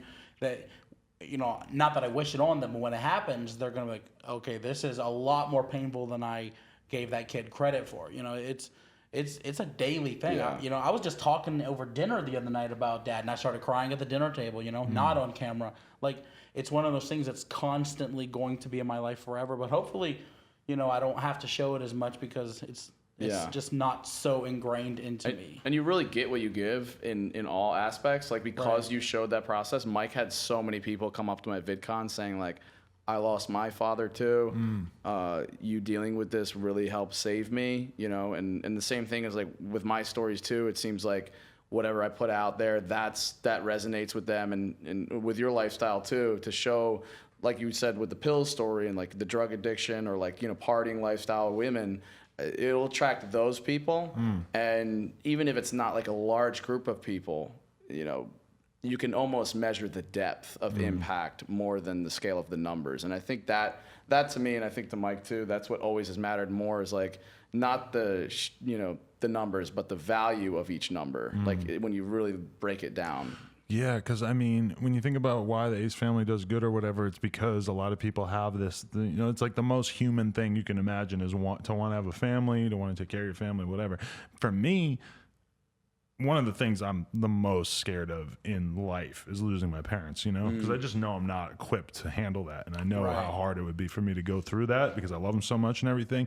And you can imagine that there's like, that's a very, very common fear because most people haven't lost their family yet, or they only lost one of their family members. And that's just like, to be able to sort of live that experience through YouTube is kind of a beautiful thing that vlogging can allow, you know, to get to see that on a day-to-day basis. Even like a podcast, if you say you're a dude who just goes in once a week and does a podcast, I mean, you're kind of presenting like a polished perspective of that experience in comparison to the person who's living it every day on a vlog. Yeah, I never wanted to be like, a lot of people make the argument that my content is fake, but I didn't want to, me personally, be fake. So my content, you know, even if something is staged, me as a person is authentic and genuine.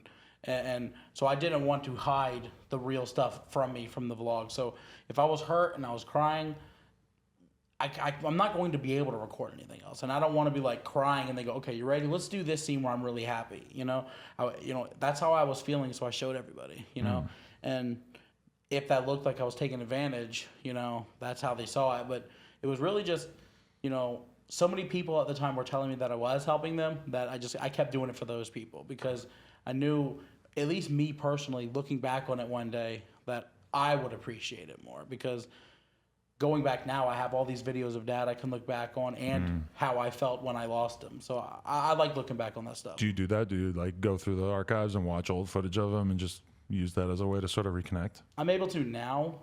I wasn't able to before. Before it was like, I would say the first year. Like I have all these unreleased videos that people keep begging for. What happened is I was doing really good. I was releasing all these videos and then I released this video for St. Patrick's Day and I lost it. I was mentally unstable until December. Really? because I was editing this video and he was so good in it. Like he was such a natural on camera, and I was like, I miss like, you know, just getting a video, like, oh, Dad, let's do it this way. Oh, let's do it that way. Like, there were certain parts in there I wanted to call him up and be like, hey, yeah, can we, you know, we need to reshoot this part because it wasn't as funny. I can't do it. What I have is what I have, you know? I can't go over it and comb over it and get a new scene shot a different way because he's gone now. Yeah. And so as I'm editing this, I'm watching this and I'm realizing it's like sinking into me, like, this is the only way this video can exist. No alterations. And I can't shoot another one ever again. Yeah, I think people struggle to understand the connection you had with your dad, and then even just like how influential and just historical the fact that like his passing in the YouTube community, like never has there been literally like a number 2 like best friend, like basically partner on a channel that's passed. I think people are like, oh, it's a grandpa, like he passed. Like it's like, no, this was your dad for one, and they're thinking like, oh, their relationship was bad, like all this stuff, but like you guys behind the scenes did everything together, like planned out everything. So it's like, it's a shame that like they don't get to see that full picture of your guys' relationship. You. I had this huge fear growing up of my parents passing. Mostly my dad for some reason. I love my mom, but it was I was always Dad. I remember being 6 years old. I said this at my father's eulogy, actually. I was 6 years old, and I was listening to the Red Hot Chili Peppers Under the Bridge, and I got really sad. And so I walked up to him, and I was like, hey, Dad, I don't want you to die. And he was like, well, I'm gonna. So are you. And ever since then, it was like almost a daily basis of worrying he's going to die. I would sometimes open his door at night and make sure he's still breathing, and once he is, go back to bed. And just sometimes, once I moved out of the house, be afraid for the phone to ring at 2 or 3 in the morning. Somebody's calling me at 3 in the morning. I'm like, uh-oh, what happened to Dad? Yeah. And the other day I was doing an interview, just side note, I was doing an interview, and I looked down, and my fucking mom called me twice. And I keep doing the interview, but then I start thinking, like, why the fuck would my mom call me? Or no, it was my sister. My sister called me twice. And I'm just thinking, like, why would she ever call me twice? She knows I'm busy. She knows I got something going on. She knows I'll call her back. I had to stop the interview to call her. And it was some random shit where, like, the first call, she didn't think it went through, and so she had to call again.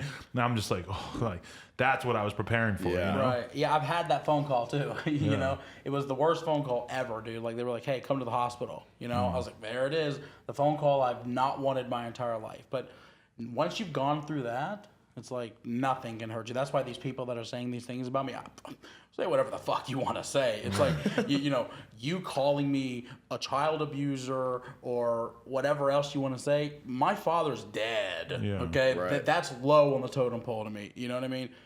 So whatever I can go through in the future, it's not going to have any like resemblance of pain like I went through in December. And I think you got to remember that in a lot of ways, like your parents dying when they die, like whether it's they're not, you know, they make it to 80 or 90 or whatever. It's like, bro, I got a friend or like a guy that I follow on Twitter that I was friends with years ago, who his mom has like really terrible Alzheimer's right now. Right. And I'm seeing him deal with that. And like, that is almost like, you know, if your parents hold on till the last fucking minute, I mean, that's the kind of shit that you're going to have to go through, is seeing them really deteriorate. Yeah. And in a way, I'm more scared of that than one of my parents passing. And like, there's no good way to have to live through this, you know? Right. Yeah. Eventually, it's going to hurt like hell, you know? Yeah. And that sucks. And I got to go through it again, you know, when Mom passes, you know?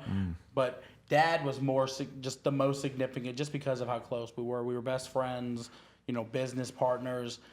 Did everything. That when I was a kid, I would go to the flea market on the weekends and sell with him. We would, you know, go to auctions together. I bought him that dream car. I bought him a house. You know, we had a connection that I can't describe. Yeah. You know, and probably you helped him see like a level of financial freedom that he had never probably had before. I'm guessing, right? That's why I always have appreciated the fans, and I've appreciated you too, because, you know, and Ray William Johnson, because he's the reason that we even became monetizable to begin with. Really? Why? You were just watching him?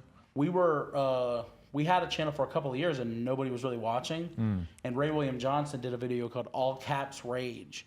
And they did a video where my dad, something about like somebody ate his pecan pinwheels from Walmart. Oh my goddamn pinwheels! You know. And so you guys blew up off of that? Yeah, and he called us faking it and everything. We were like, uh-oh. Was that on his Equals 3? Yeah. Like the show? Oh, nice. And he was like, there's no way this is scripted, because the script would look like this, and they showed like the dialogue written in script format. And we blew up overnight. We hit 100,000 subscribers, and you know, 2 days. Wow. After that, it was unbelievable. So because of Ray William Johnson, we did it, and because of the fans, they helped Dad become financially free for the first time in his life. You guys went from trailer park to like 3 houses. Right, yeah, I mean, it's true.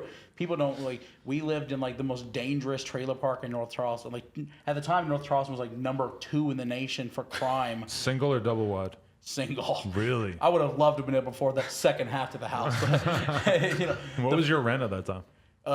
free, because my uncle like left us the house. The trailer. The house. When you grow up in a trailer, it's the house. Right. You know? Damn, that's so crazy. The first time my girlfriend slept over at the house, there was a drive-by. And she's like, she jumps on the floor and a bullet went through my bedroom. And she's like, what do we do? A drive-by on your house, or you just happened to be... Just in the neighborhood. They just started shooting up. And she's like, let's call the police. I was like, are you crazy? What? You are calling nobody. We'll patch up the hole, and that's it. We're gonna be killed tomorrow if you call the police. That is insane. Yeah, we grew up pretty rough, and then the second I was able to get him out of there, we got out of there. Wow. That's crazy. The trailer park, man, as an aside, I remember I had a friend growing up on the other side of town, and like we were in school together and shit. And then one day I went and rode my bike to his house with him, and we're hanging out. My mom ended up having to come pick me up at like 8 p.m. or whatever. She didn't want me riding home in the dark. And my mom, you know, relatively, she was like a librarian. She's pretty educated and everything. And like seeing her talk to his mom, and like his mom like chain smoked cigarettes, she lived in a trailer park, she was like objectively like very white trash, and like seeing my mom talking to her, and I'm in like 3rd or 4th grade, I think that was like the first time that I ever started to like fathom like my financial situation versus other people. It never really occurred to me like, oh, me and my best friend are actually like really different because of the socioeconomic statuses that we grew up with.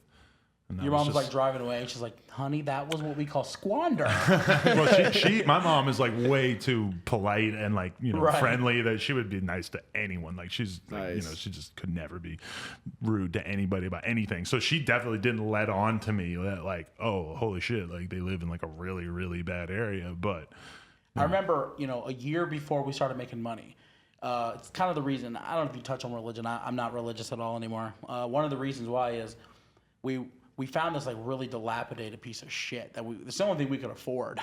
And my dad was living on Social Security at the time, and he went to the church and he asked, you know, hey, you know, I get a check in 2 days, but they need $500 for a deposit down. Now this house trailer, excuse me, you put a marble on the floor and it'll roll from one side to the other. You know, this thing was leaning. There was one bathroom. I don't know if it could hold us, but the preacher looked at Dad and he was like, I don't think it's in God's will, Charlie. Like, oh, geez.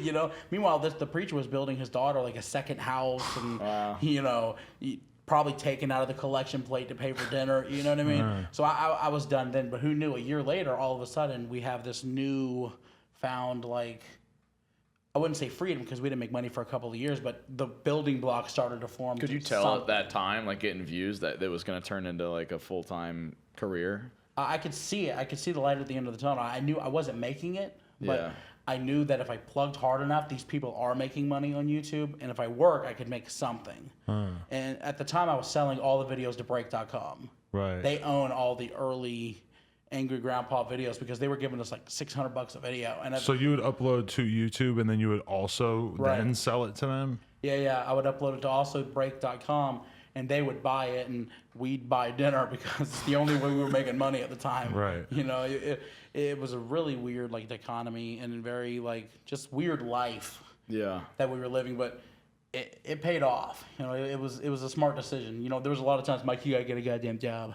I was like, I had a job. I was working for a guy named Paul Heyman. If anybody ever watches wrestling out there, I worked for him for like 11 years. Right. You know, we still talk now. We're really good friends, and that was my main income. And all the money was going to the house, and I was living on $50 a month to take Bridget out on dates, and we were broke, you know. But then all of a sudden, our first YouTube check was $700, and we got, I think, like Chinese or CC's Pizza or something. CC's, holy shit, balling out on CC's. Dude, CC's Pizza tried to sue us before. Why? We got this really obscure video, Angry Grandpa throwing out a CC's Pizza. Now, the story is, the manager of the restaurant begged us to come film in his restaurant. So we're like, well, okay, we'll do it. He asked us enough, we came. We upload the video. Dad's breaking plates and he's screaming, "Oh my goddamn deep dish!" And about 12 hours after the video went up, CC's Pizza calls us and they're like, "Yeah, you need to remove the video. We're filing like criminal charges." The manager was fired. Like it was. I was going to say the manager sounds like he needs to be fired because if he told you to come film without a permit and then corporate gets mad, it's like, guess whose fault it is? His, not yours. The only reason they didn't is they kept calling us every other day. They're like, "Hey, it's uploaded on eBomb's World. Delete it." I'm like, I don't control eBomb's World. I don't know how to delete that. And I would flag it. And finally, I was like, you know what? I got a video of Dad slipping in the restaurant because he did. I was like, if you're gonna try to like threaten me with legalities, we're gonna counter suit because his knee is busted. They're like, nobody's talking about lawsuits. I was like, well, you kind of were. Yeah. So we haven't talked to him since. Wow. Yeah. We only recently started going back. That really just set the stage for what your financial situation was then, because I know they don't have CCs out here, but like if I were to like lose it all, I'd probably be eating a lot of CCs. You're describing like the best day of your life when you went and got CCs. Like for the record, people at home, like CCs is literally it used to be $5 buffet, pizza buffet. Wow. I'm gonna guess maybe $7 or $8 now. $3.99. They had the CC's pizza, the best pizza for only $3.99. It was delicious. The fact that you have that memorized. Hey, when you grow up as poor and fat as me, you have to eat and you have to eat cheap. If you want to eat a ton of just bread and cheese, and then maybe the cinnamon roll dessert pizza type thing. Is it comparable to Domino's or where? No, Domino's is exquisite in comparison to CC's. Yeah, oh wow, CC's is like cardboard. It's like Elio's pizza. Yeah. Oh, Elio's is better. Really? Bridget loves. He's like, that's not. That's no, I mean honestly, I would probably take an Elio's right now for sure. I'd take a Mama Celeste over CC's for sure. Yeah. Mama Celeste, yes. We had those. They came in like the 2-pack. Yeah. There's also I think Mama Rose. Competitors. Yeah. Two different moms. Different time during our lives, yeah. Because he grew up privileged. He doesn't get it. Oh yeah. Well, I mean, in comparison to what you're describing, I guess I grew up privileged too. But no, I used to work at the grocery store, and like that. I mean, I was just a thief when I was coming up. Like I was a child shoplifter, hardcore, and every day when I would leave the fucking the grocery store that I worked at, I would have my whole waistline full of Mama Celeste's and frozen cheeseburgers, and you didn't even have to do it. I just did it. I just had to. What's like the most you've snagged from or shoplifted? Well, I was big on credit card fraud for a couple years there, so that's pretty big. I gotta put my. I remember driving back from like one of my little voyages to the mall, and I'd have like 6 laptops in the trunk, and I'd just be like, like just feeling myself. Yeah. Have you gotten caught like with any? Really? Oh my goodness! There was a Chinese dude that I was doing it with, and he got caught, and he almost got sent back to his home country, and. Yeah, that was a big part of why I was like, damn, I'm not doing this anymore. Yeah. I've always felt that it's like easy to steal. Like it always just seemed like it's just like if you really wanted to. I wasn't a good thief. When I was growing up poor, I would go into the store with like a grocery bag. Like trick-or-treating? Like... Yeah. They'd look at me. I'm just looking like, I think about it every time I'm at 7-Eleven now, and there's like 7 people in line, and I'm like standing in front of the cookies or like whatever. Like I'm standing in line, I got the cookies and a Red Bull in my hand, and I'm just looking at it like, what the fuck am I standing here for? If I walk out, nobody's gonna notice. Right. Nobody's gonna think twice if I walk out of here. They're gonna assume that I walked in with this shit. Right. Imagine that be why you get arrested. That's the reason that Adam. Let's get right into the news. Let's get right into the news. Our first story. Adam 22 was arrested. I'm down though, honestly, because that's like and I still have friends who every time I go into the corner store with them, they will get in the car and empty out their pockets because they just raided the candy section or whatever. Wow. Yeah. I mean, it's just, I feel like if anybody actually wanted to go full-blown criminal, like if you actually were smart, I feel like you can make a killing. Oh, yeah. Yeah. Well, I think criminals do make a killing. They kill people. They make 100% profit. No, but I mean, that was a big part of what got me into the credit card fraud thing is I used to just go to the mall area in my town because my parents basically told me I needed to get a job when I was like 19. I was in college, but like barely. And like they were like, you need to get a job. And I just started like thinking in my head, like, well, if I go to the mall, I could probably steal like $500 worth of shit in a day that I could just sell on eBay. It's like in The Sims where I think they have the criminal track, like a career track that you can choose. Right. I was like, really? oh, I guess that was me. Yeah. I was 15. I was like, yeah, that one. How exactly do you steal a laptop? No, that was credit card fraud shit. Oh, okay. How were you doing the credit cards? At the time, now it's dark web shit, I think, but at the time you would just go on this message board called Carter Planet, and you could just buy like 100 bullshit ass accounts that might work, that were maybe, a couple bucks each, or you could buy like a couple of like really guaranteed accounts that would definitely be able to get you like thousands or 10,000 or however much. And then you have like a card reader, and you'd buy these blank cards, and you swipe it through, and you got a fake ID with a name that matches the name on the card, and you swipe it through. All of a sudden you got their credit card info, and then you just pow. Dang. Yeah, he's talking legit here. Yeah. I was just thinking like snagging a couple of things. This dude's got like other people's cards on file. I mean, the adrenaline you probably get from that is insane. Yeah, because you're just going in the mall. Like I remember I was like 19 and I'm in the mall and I got this shit in my pocket that could literally get me every single thing in the mall. And it was like in that moment that I was like, you know what? I don't give a fuck. I just want to make money so I don't have to have a job. Like, is it weird now that you could probably do that without stealing? You could buy anything kind of thing, you know what I'm saying? I mean, I've tried like buying designer clothes and stuff, and I just don't care. And it's weird to explain that to people. People are like, "What kind of car do you have?" I'm like, I don't know. I don't care. It just stopped mattering once you had it, right? Yeah, exactly. Because like I remember being like a young consumer and wanting like all the cool clothes in the mall. Yeah. And then by the time I like really like became an adult, when I was like 19, I was already on the credit card shit. So it was like anything I wanted to do. If I wanted to take a girl out to eat, like I'm just gonna use somebody else's credit card, and it was just no big deal. So that you already felt it. You already felt it then. So it's like the highs are gone. Yeah, I've always wanted to like own a nice house and stuff. So that's like the only thing. That was my goal. Like I made over $1 million last year, and I'm dressing in an in-game shirt. You know what I mean? But that's the goal, is to like get the money and then not act like it. To me, Right, I don't respect people that walk in the room and you can just tell They're that like they're rich. flashing It's like, and fuck out of here. Right. Like, what is the point? I just don't like that. Yeah, that's not. I don't know.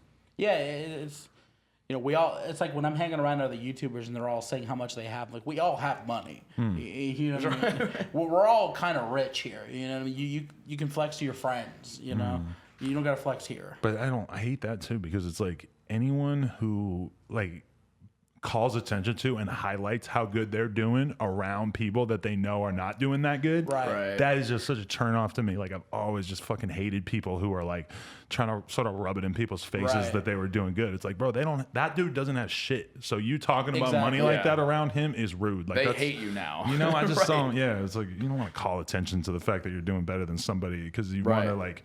I don't know. I don't. Unless you're like helping that person. And it's supposed to be aspirational. You know, a lot of YouTubers for a while, it was like buying Gucci, spending $40,000 at the Gucci store. It's like, that's not aspirational to me. That's just, you kind of look like it showed. Right. Well, like even the house that I bought, when I was buying it, I was hyper aware of like, am I going to look like a jerk off on YouTube with like a super big house? I got something moderate that I can raise a family in, because I don't want to look like a piece of shit, you know? But the unfortunate thing is that people buy into it so hardcore, and that if you're presenting this rich ass lifestyle, people are going to start treating you like you deserve more. It's like you put yourself on a pedestal and they all see that. It's a shame that it gets highlighted. What they need to do is start looking at like the MC Hammers and like, you know, these celebrities that had all this money and lost everything. You know what I mean? It's not a smart way to live especially when you're doing YouTube. And it can be gone tomorrow. More importantly, it won't bring happiness. Like, you won't feel fulfillment from any of this stuff. And it's like, for the people that highlight it and like, yo, like, here's my house, or here's my car, here's my life, here's my clothing. It's just like, then that only perpetuates the narrative of like, this is what you want to get to. This is your goal. This is the happiness. I know this rapper that I'm good friends with, who probably on an average night playing a festival might make, you know, between $250,000 and $500,000. And then he's got a big team with him that's on tour and stuff. And there was one night the other day where, you know, they were booking flights last minute. They booked the entire team's flights. It's like $8,000 for them to go from one country to another. And at the last minute, the rapper is like, you know, fuck it, I don't feel like it. Let's just take the private jet. So they spend like another $20,000 on the private jet. And I'm just like, bro, like, this is so unfortunate that you are just willing to throw away like 20, 30 grand like that fast. Like, this is really like, and I don't think there's anything I could possibly say to him that, because, and at the end of the day, it's like, I get it, bro. You're making like something that is way more than that amount. So you think it's all good, but it's like, it sucks that he didn't live long enough that he could really like understand the value of a dollar, because I will never take 20 grand for granted like that. Like, just because I was fucking broke as fuck for so long, that I just can't fathom it. And if you ever did, I feel like you'd lose yourself. You would lose the game at that point, you know? Yeah. I don't want to be that. No, not at all. Okay, we've been doing this for almost hour 40. It's pretty good. Yeah, and this is fun. They're gonna love like it. this. Yeah. They're gonna love it. They're watching it right now. They're like, we love this. We love hearing. We love you guys. Deep talks. Yeah. What do you guys want the audience to do aside from subscribing to your respective channels and downloading the Storyfire app? That's the more important. I don't even care about the YouTube channel at this point. The YouTube, for me, McJuggerNuggets is just a on-ramp to Storyfire because we just believe so much in the prospect of being able to create whatever you want. It breaks my heart knowing that if Jesse from a few years ago was making the Psycho series now, it would just not be possible, or even or Michael's content, Angry Grandpa, or even whatever it is. Like if I was just a couple years later, I would not be able to have what I have right now, and that's scary to think that it could be something valued that people would be able to learn from or be entertained by, and it's just not getting the credit it deserves or the monetization it deserves. So, we would really encourage everybody watching or listening to this to download Storyfire on iOS and Android. We're also on the web. We have a huge web redesign coming out in a few days that pretty much matches the functionality of it. Michael I was seeing it today. It was pretty amazing. We got analytics. We got full profile screens, and we got written, social, and video built in. And for those fans of Twitter too, check it out even as a Twitter alternative. You can make money off your tweets, and it's something that everybody has a voice. We really want to drive a wedge to the big tech companies because they just have too much control over us. The monopoly is real. I'm gonna get on there for sure because I support the mission. I think that what you're describing is important for sure. Definitely, we need to keep that freedom. Yeah, exactly. If somebody don't do it, then it's scary. Has scary to be times. done. Yeah. And I just want Bella Hadid to hit me in the DMs with an XO. XO. Boom. I'm just kidding, Bridget. Unless she's okay with it. I gotta go rewatch that now. That would be the best. It was the best. If I could spend 4 hours rewatching that podcast, I would love every second of it. Dude, I was so upset because I think that was almost like a year ago today. Yeah, because today's July 16th for the record. That was July 15th was the event, and then I think that happened like maybe a week after the event or something. Well, what happened? Because I know a year ago today I was in LA. I was checking my time hop, and I had just landed in LA. And was it the one Keemstar was on? Yeah, Keemstar and Sam Pepper and Ice. But I'm showed pretty up. sure it was a year ago today then. Oh wow. Because I flew to LA and Keem was like, I gotta go to Adam 22. Shane Dawson's here. This thing is getting crazy. I gotta see it. I'm like, oh my God, I want to go, but it was too late. I really wanted to be there for that. That will always be a weird regret of mine. Is that I think it was worth it overall because that spectacle was so great, but that I probably was gonna sit there and have like a great 2-3 hour conversation with Shane Dawson, and it kind of got derailed by Fousey's psychopathy. But. Yeah. That's what happens if you value material things. Fousey said he's coming back. Really? Yeah. Oh, And wow. To YouTube? Me, no, to do this podcast. Oh, And okay. you know me, I have nothing at all against making money off of the mentally ill. So I'm down. Just no offense. Me Yusuf, either. I'm sorry. Yeah, me neither for all the trolls out there. No, I mean, Fousey, I just want to see where he's at. He did Logan Paul. So No, I think it's fascinating. The deeper, I would love to hear you go deep into his psyche because I think we all have a bit of Fousey in us.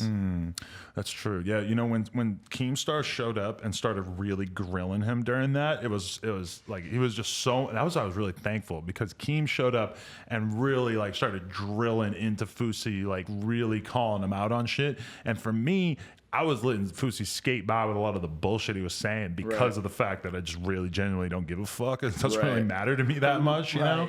But Keem started fucking going in on him, and I really appreciated him for that. Keem will do that. We love you for that, Keem. We do. And we don't blame you for any YouTubers passing, which is what Keem has been dealing with for the past few weeks. So. I think he's gotten to a point now where he's like starting to like monetize the hate.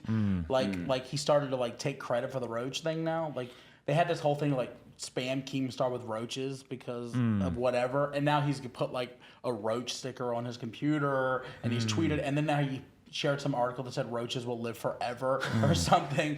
I mean, Keemstar survived the Alex N-word thing, the Leafy and whoever else fucking came for him that one time. He survived enough stuff, and I would also like to put myself in that category. I feel like I survived enough shit that it's not like if you're gonna really try to get me out of here, and that's the great thing is that after a while people try to get you out of there, and then once they realize you're not going anywhere, then they just talk shit about you. They're not trying to get rid, and that's kind of nice. It's like, oh, at least they don't think that they're gonna get rid of me. I mean, when you're held at gunpoint, like you have a guy coming, I mean, that's when you've made it, like you've survived the onslaught. Yeah, like low key, if anybody notices at some point when you hear like see me doing like this, I heard a door open, and I was like, okay, let's just look around for just a second.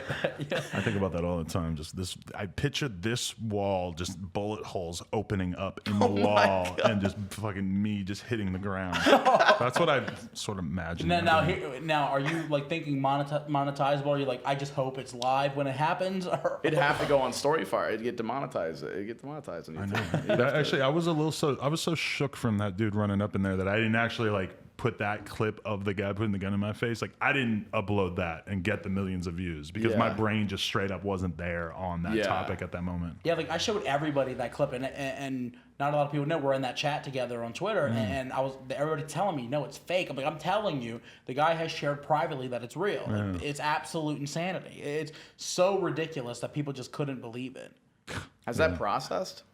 I don't know. Honestly, like that's one thing I realized is that like I've never really gone out of the way to talk to the cops before, but it's a pain in the ass because they call you and then they tell you to call them and then you call and then just nobody picks up and you're like, okay, so what am I going to do? Like this guy just is his case going to get thrown away because I just had a hard time getting in touch with the cops because Logan Paul is the one who convinced me. He's like, you need to press charges because he's had like stalkers show up at his house and then he let them off and then they've showed up like 10 more times. Oh my God. Like the closest I've come to that is I actually had somebody walk into my house before. Yeah.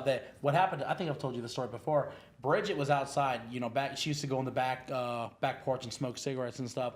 And she came in one morning, and then like 3 seconds later, the door opens up and somebody walked into the house. And I look at him, he's like, he looked like a little meth head or something. And so I was like, are you fucking okay, dude? He goes, the door, it accidentally opened. I do lawn service. I was like, we're good. And he shuts the door. And I'm like, wait a minute. I'm going to go kick this guy's ass. So I go to follow him out, and he's gone, dude. He's like the wind. It was just a straight fan, like a weird fan, you think? I don't know what it was. It was either that or maybe he was like watching Bridget from a bush or something. Yeah, maybe he was just a random-ass dude that was going to rape her or something, bro. Right, oh yeah. We called the police. We pressed charges, but we never found him. He kind of looked like Teller if he was like 18 and a meth addict. Wow. That's where you're really painting a picture for me there. Yeah. I feel like if that happened to me, like in my house, that I'm gonna spend like the next 6 months. Like I'm not chilling in my sweatpants. I'm chilling like my fucking holster on me the whole time. Yeah, it's one of the I'm ready to kill somebody in my house today. Yeah. Yeah, it's one of the reasons I bought a gun. Yeah, for real. That's how it was. We got swatted like 20 times during the Psycho series. Really? So it got to the point where it's real awkward when not only do you not feel safe in your own house, but you feel not safe from the cops. Yeah. But have you had enough conversations with the cops at this point that they know what's up? Thankfully, they started hitting up all different stations. So they hit them all. So that's why it was like 20 different times. And it was spread over years. So like they would forget. But it got to the point where we did password protection. But like, yeah, there was times like the one big one, I got like thrown to the ground. I had like 3 shotguns point blank to my head, pistols. What was the scariest part, I was more concerned with the dogs. Because I had they kill dogs. I had 3 labs, and they don't know what's going on. They see the guns like point blank to my head, and they're like sniffing the barrels. Oh my God. And like all it takes is just one of them just to like snarl and like go to like protect me or something, and then boom, they're done. Holy shit. Jesus. My mom was like crying. Everyone was freaking out. It's terrifying because they all rolled up on the lawn. There's like 8 cop cars, and that nobody at that point in 2016. And especially because like we're in a pretty rural area in South Jersey, none of the cops knew what swatting was. So the whole time, like, yo, there's a swatting. Like we don't shut the fuck up. We don't know what that is. And then afterwards, and for the next couple years, they don't understand YouTube or Twitch or any of this digital world. They're saying like, look, you can't do this anymore. Like you have to stop. We got pretty fortunate in the fact that like when we first moved somewhere, we would go talk to the police right away and explain what we do, explain what happens. So anybody that tried to swat us, we never got swatted. One cop, you were at my house one time when a cop showed up. Yeah. We're just sitting there chilling around the house, and a cop come up. Did you cut off Bridget's head? Like, no, I did not. Bridget, this was like, what was that, 8 months ago or something? Yeah. But Bridget was actually drunk that night, and I was like, Bridget, come here, and like, she's a little wasted, sir. Okay, but its head's still intact. but she's able to speak to you still. Okay, and yeah, so the one will come out maybe, or they'll just call because our numbers are on file and stuff. That's the fortunate thing. The unfortunate thing is I'm no longer allowed to order like pizza to my house anymore. Right, same. They don't deliver to us at all. Like Wow. if like people who think they're delivering pizza to us, it doesn't work. They won't deliver. If I put my own address into the system, it'll say, yeah, we are unable to service this address. That used to happen to us all the time when we started streaming, that pizzas would just show up all the time, but they got the idea real quick. Like, oh, those dudes didn't really want pizza. The funny thing is 90% of the time, they'll just leave the pizza for free. You know what I Really? mean? Yeah, So- See, we never had that case. I think they thought that we were hoping that would happen. yeah, it always happened. They're like, well, do you want it? I was like, yeah, I'll take it. What toppings on Is that? it CC's? Yeah. How does it compare to CC's? Right. There was we had one time where we're coming back from a shoot, and I'm driving down the driveway, and my dad calls me. He's like, hey, you need to step on. I'm like, I'm pulling in right now. What's going on? He's like, yeah, the cops are here. I was like, okay. They're like, yeah, it's pretty serious. And I go over to the cops, and they're saying like, hey, the FBI is investigating you. I was like, wait, what? They're like, yeah, like your case is in front of them. We heard that you're gonna blow up the Macy's Day Parade this Thanksgiving. Like, What the fuck? you have to laugh in their face. I'm like, yo, I'm 5'5". I'm like this little dweeby kid. Like, I'm not blowing anything up. Please investigate my online history, and I'm sure you will find that I'm not planning on blowing anything up. It's like, I don't have any explosives on me. Like, I like the parade. Ice Poseidon getting investigated by the FBI for like child porn. Right. It's unreal. I'll one up you, Jesse. I was arrested by the FBI. Wait, but I should specify that I do not believe that he had the child porn. I believe that this was planted on him, that he Right. was doxxed in some way. Yeah. Yeah, I was arrested by the FBI once. You win, Mike. I know I win, dude. I was in a containment facility. Okay, they came. That I was living in an apartment at the time. We had uploaded this video called the fake bomb prank.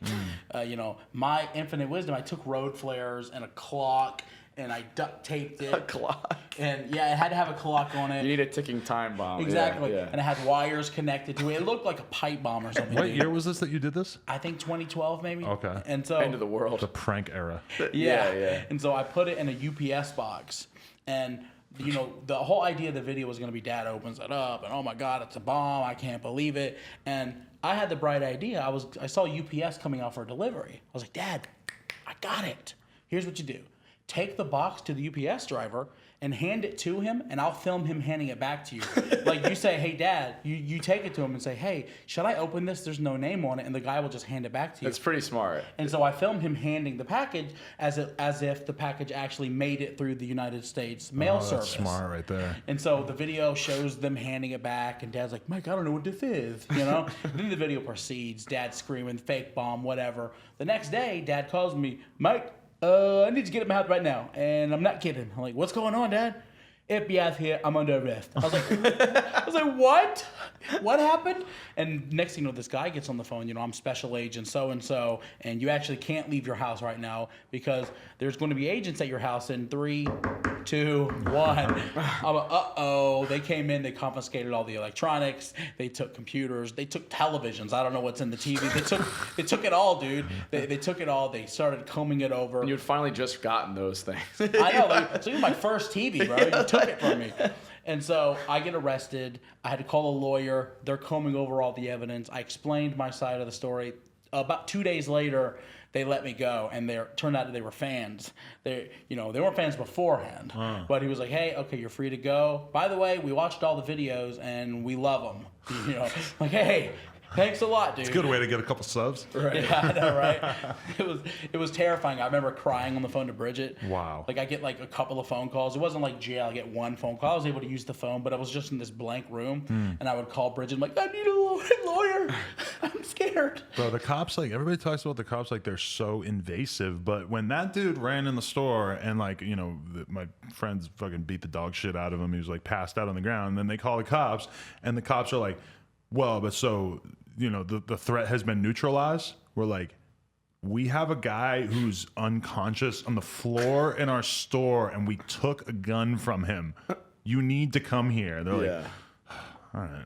Oh my god. They were so not trying to come here. They just like couldn't wrap their head around. I'm like, okay, the alternative to us having you come here is that we drag his body into the alley and leave it there. And I'm pretty sure that that's a crime in and of itself. So I don't understand. I mean, it's LA. Shouldn't they be like all on top of this? And like, this is an area where there's not a ton of violent crime. Right. So it's like, this should probably stand out to you as something where something significant has happened. Yeah. It was kind of hard for us to like explain the concept of it to them, because I think in their mind, if somebody runs in with a gun and you beat the dog shit out of them, that the average thing to do in LA. And I mean, we could have done that. We could have just dragged them out and fucking deleted the video footage, and then I mean, we were live, so that would have been really weird to film that. This didn't happen, you guys. Forget it. It's just a joke. Yeah.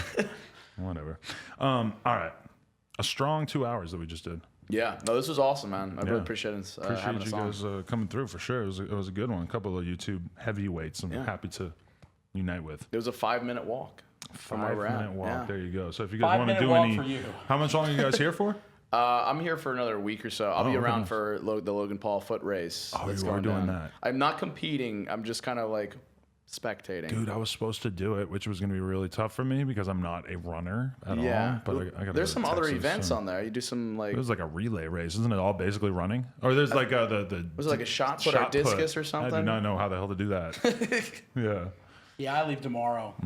Okay. I gotta go to Dallas for Unruly Festival. Ooh. Some festival I got booked for randomly. Sounds fun. Nice. Sorry to Logan Paul that I can't come combat illness or whatever the hell you're fucking famous for. I don't know what it's for, but yeah. All right. Appreciate you guys. Awesome. Thank you very much. Thanks, No man. Jumper, coolest podcast in the world. Check us out on YouTube, SoundCloud, iTunes.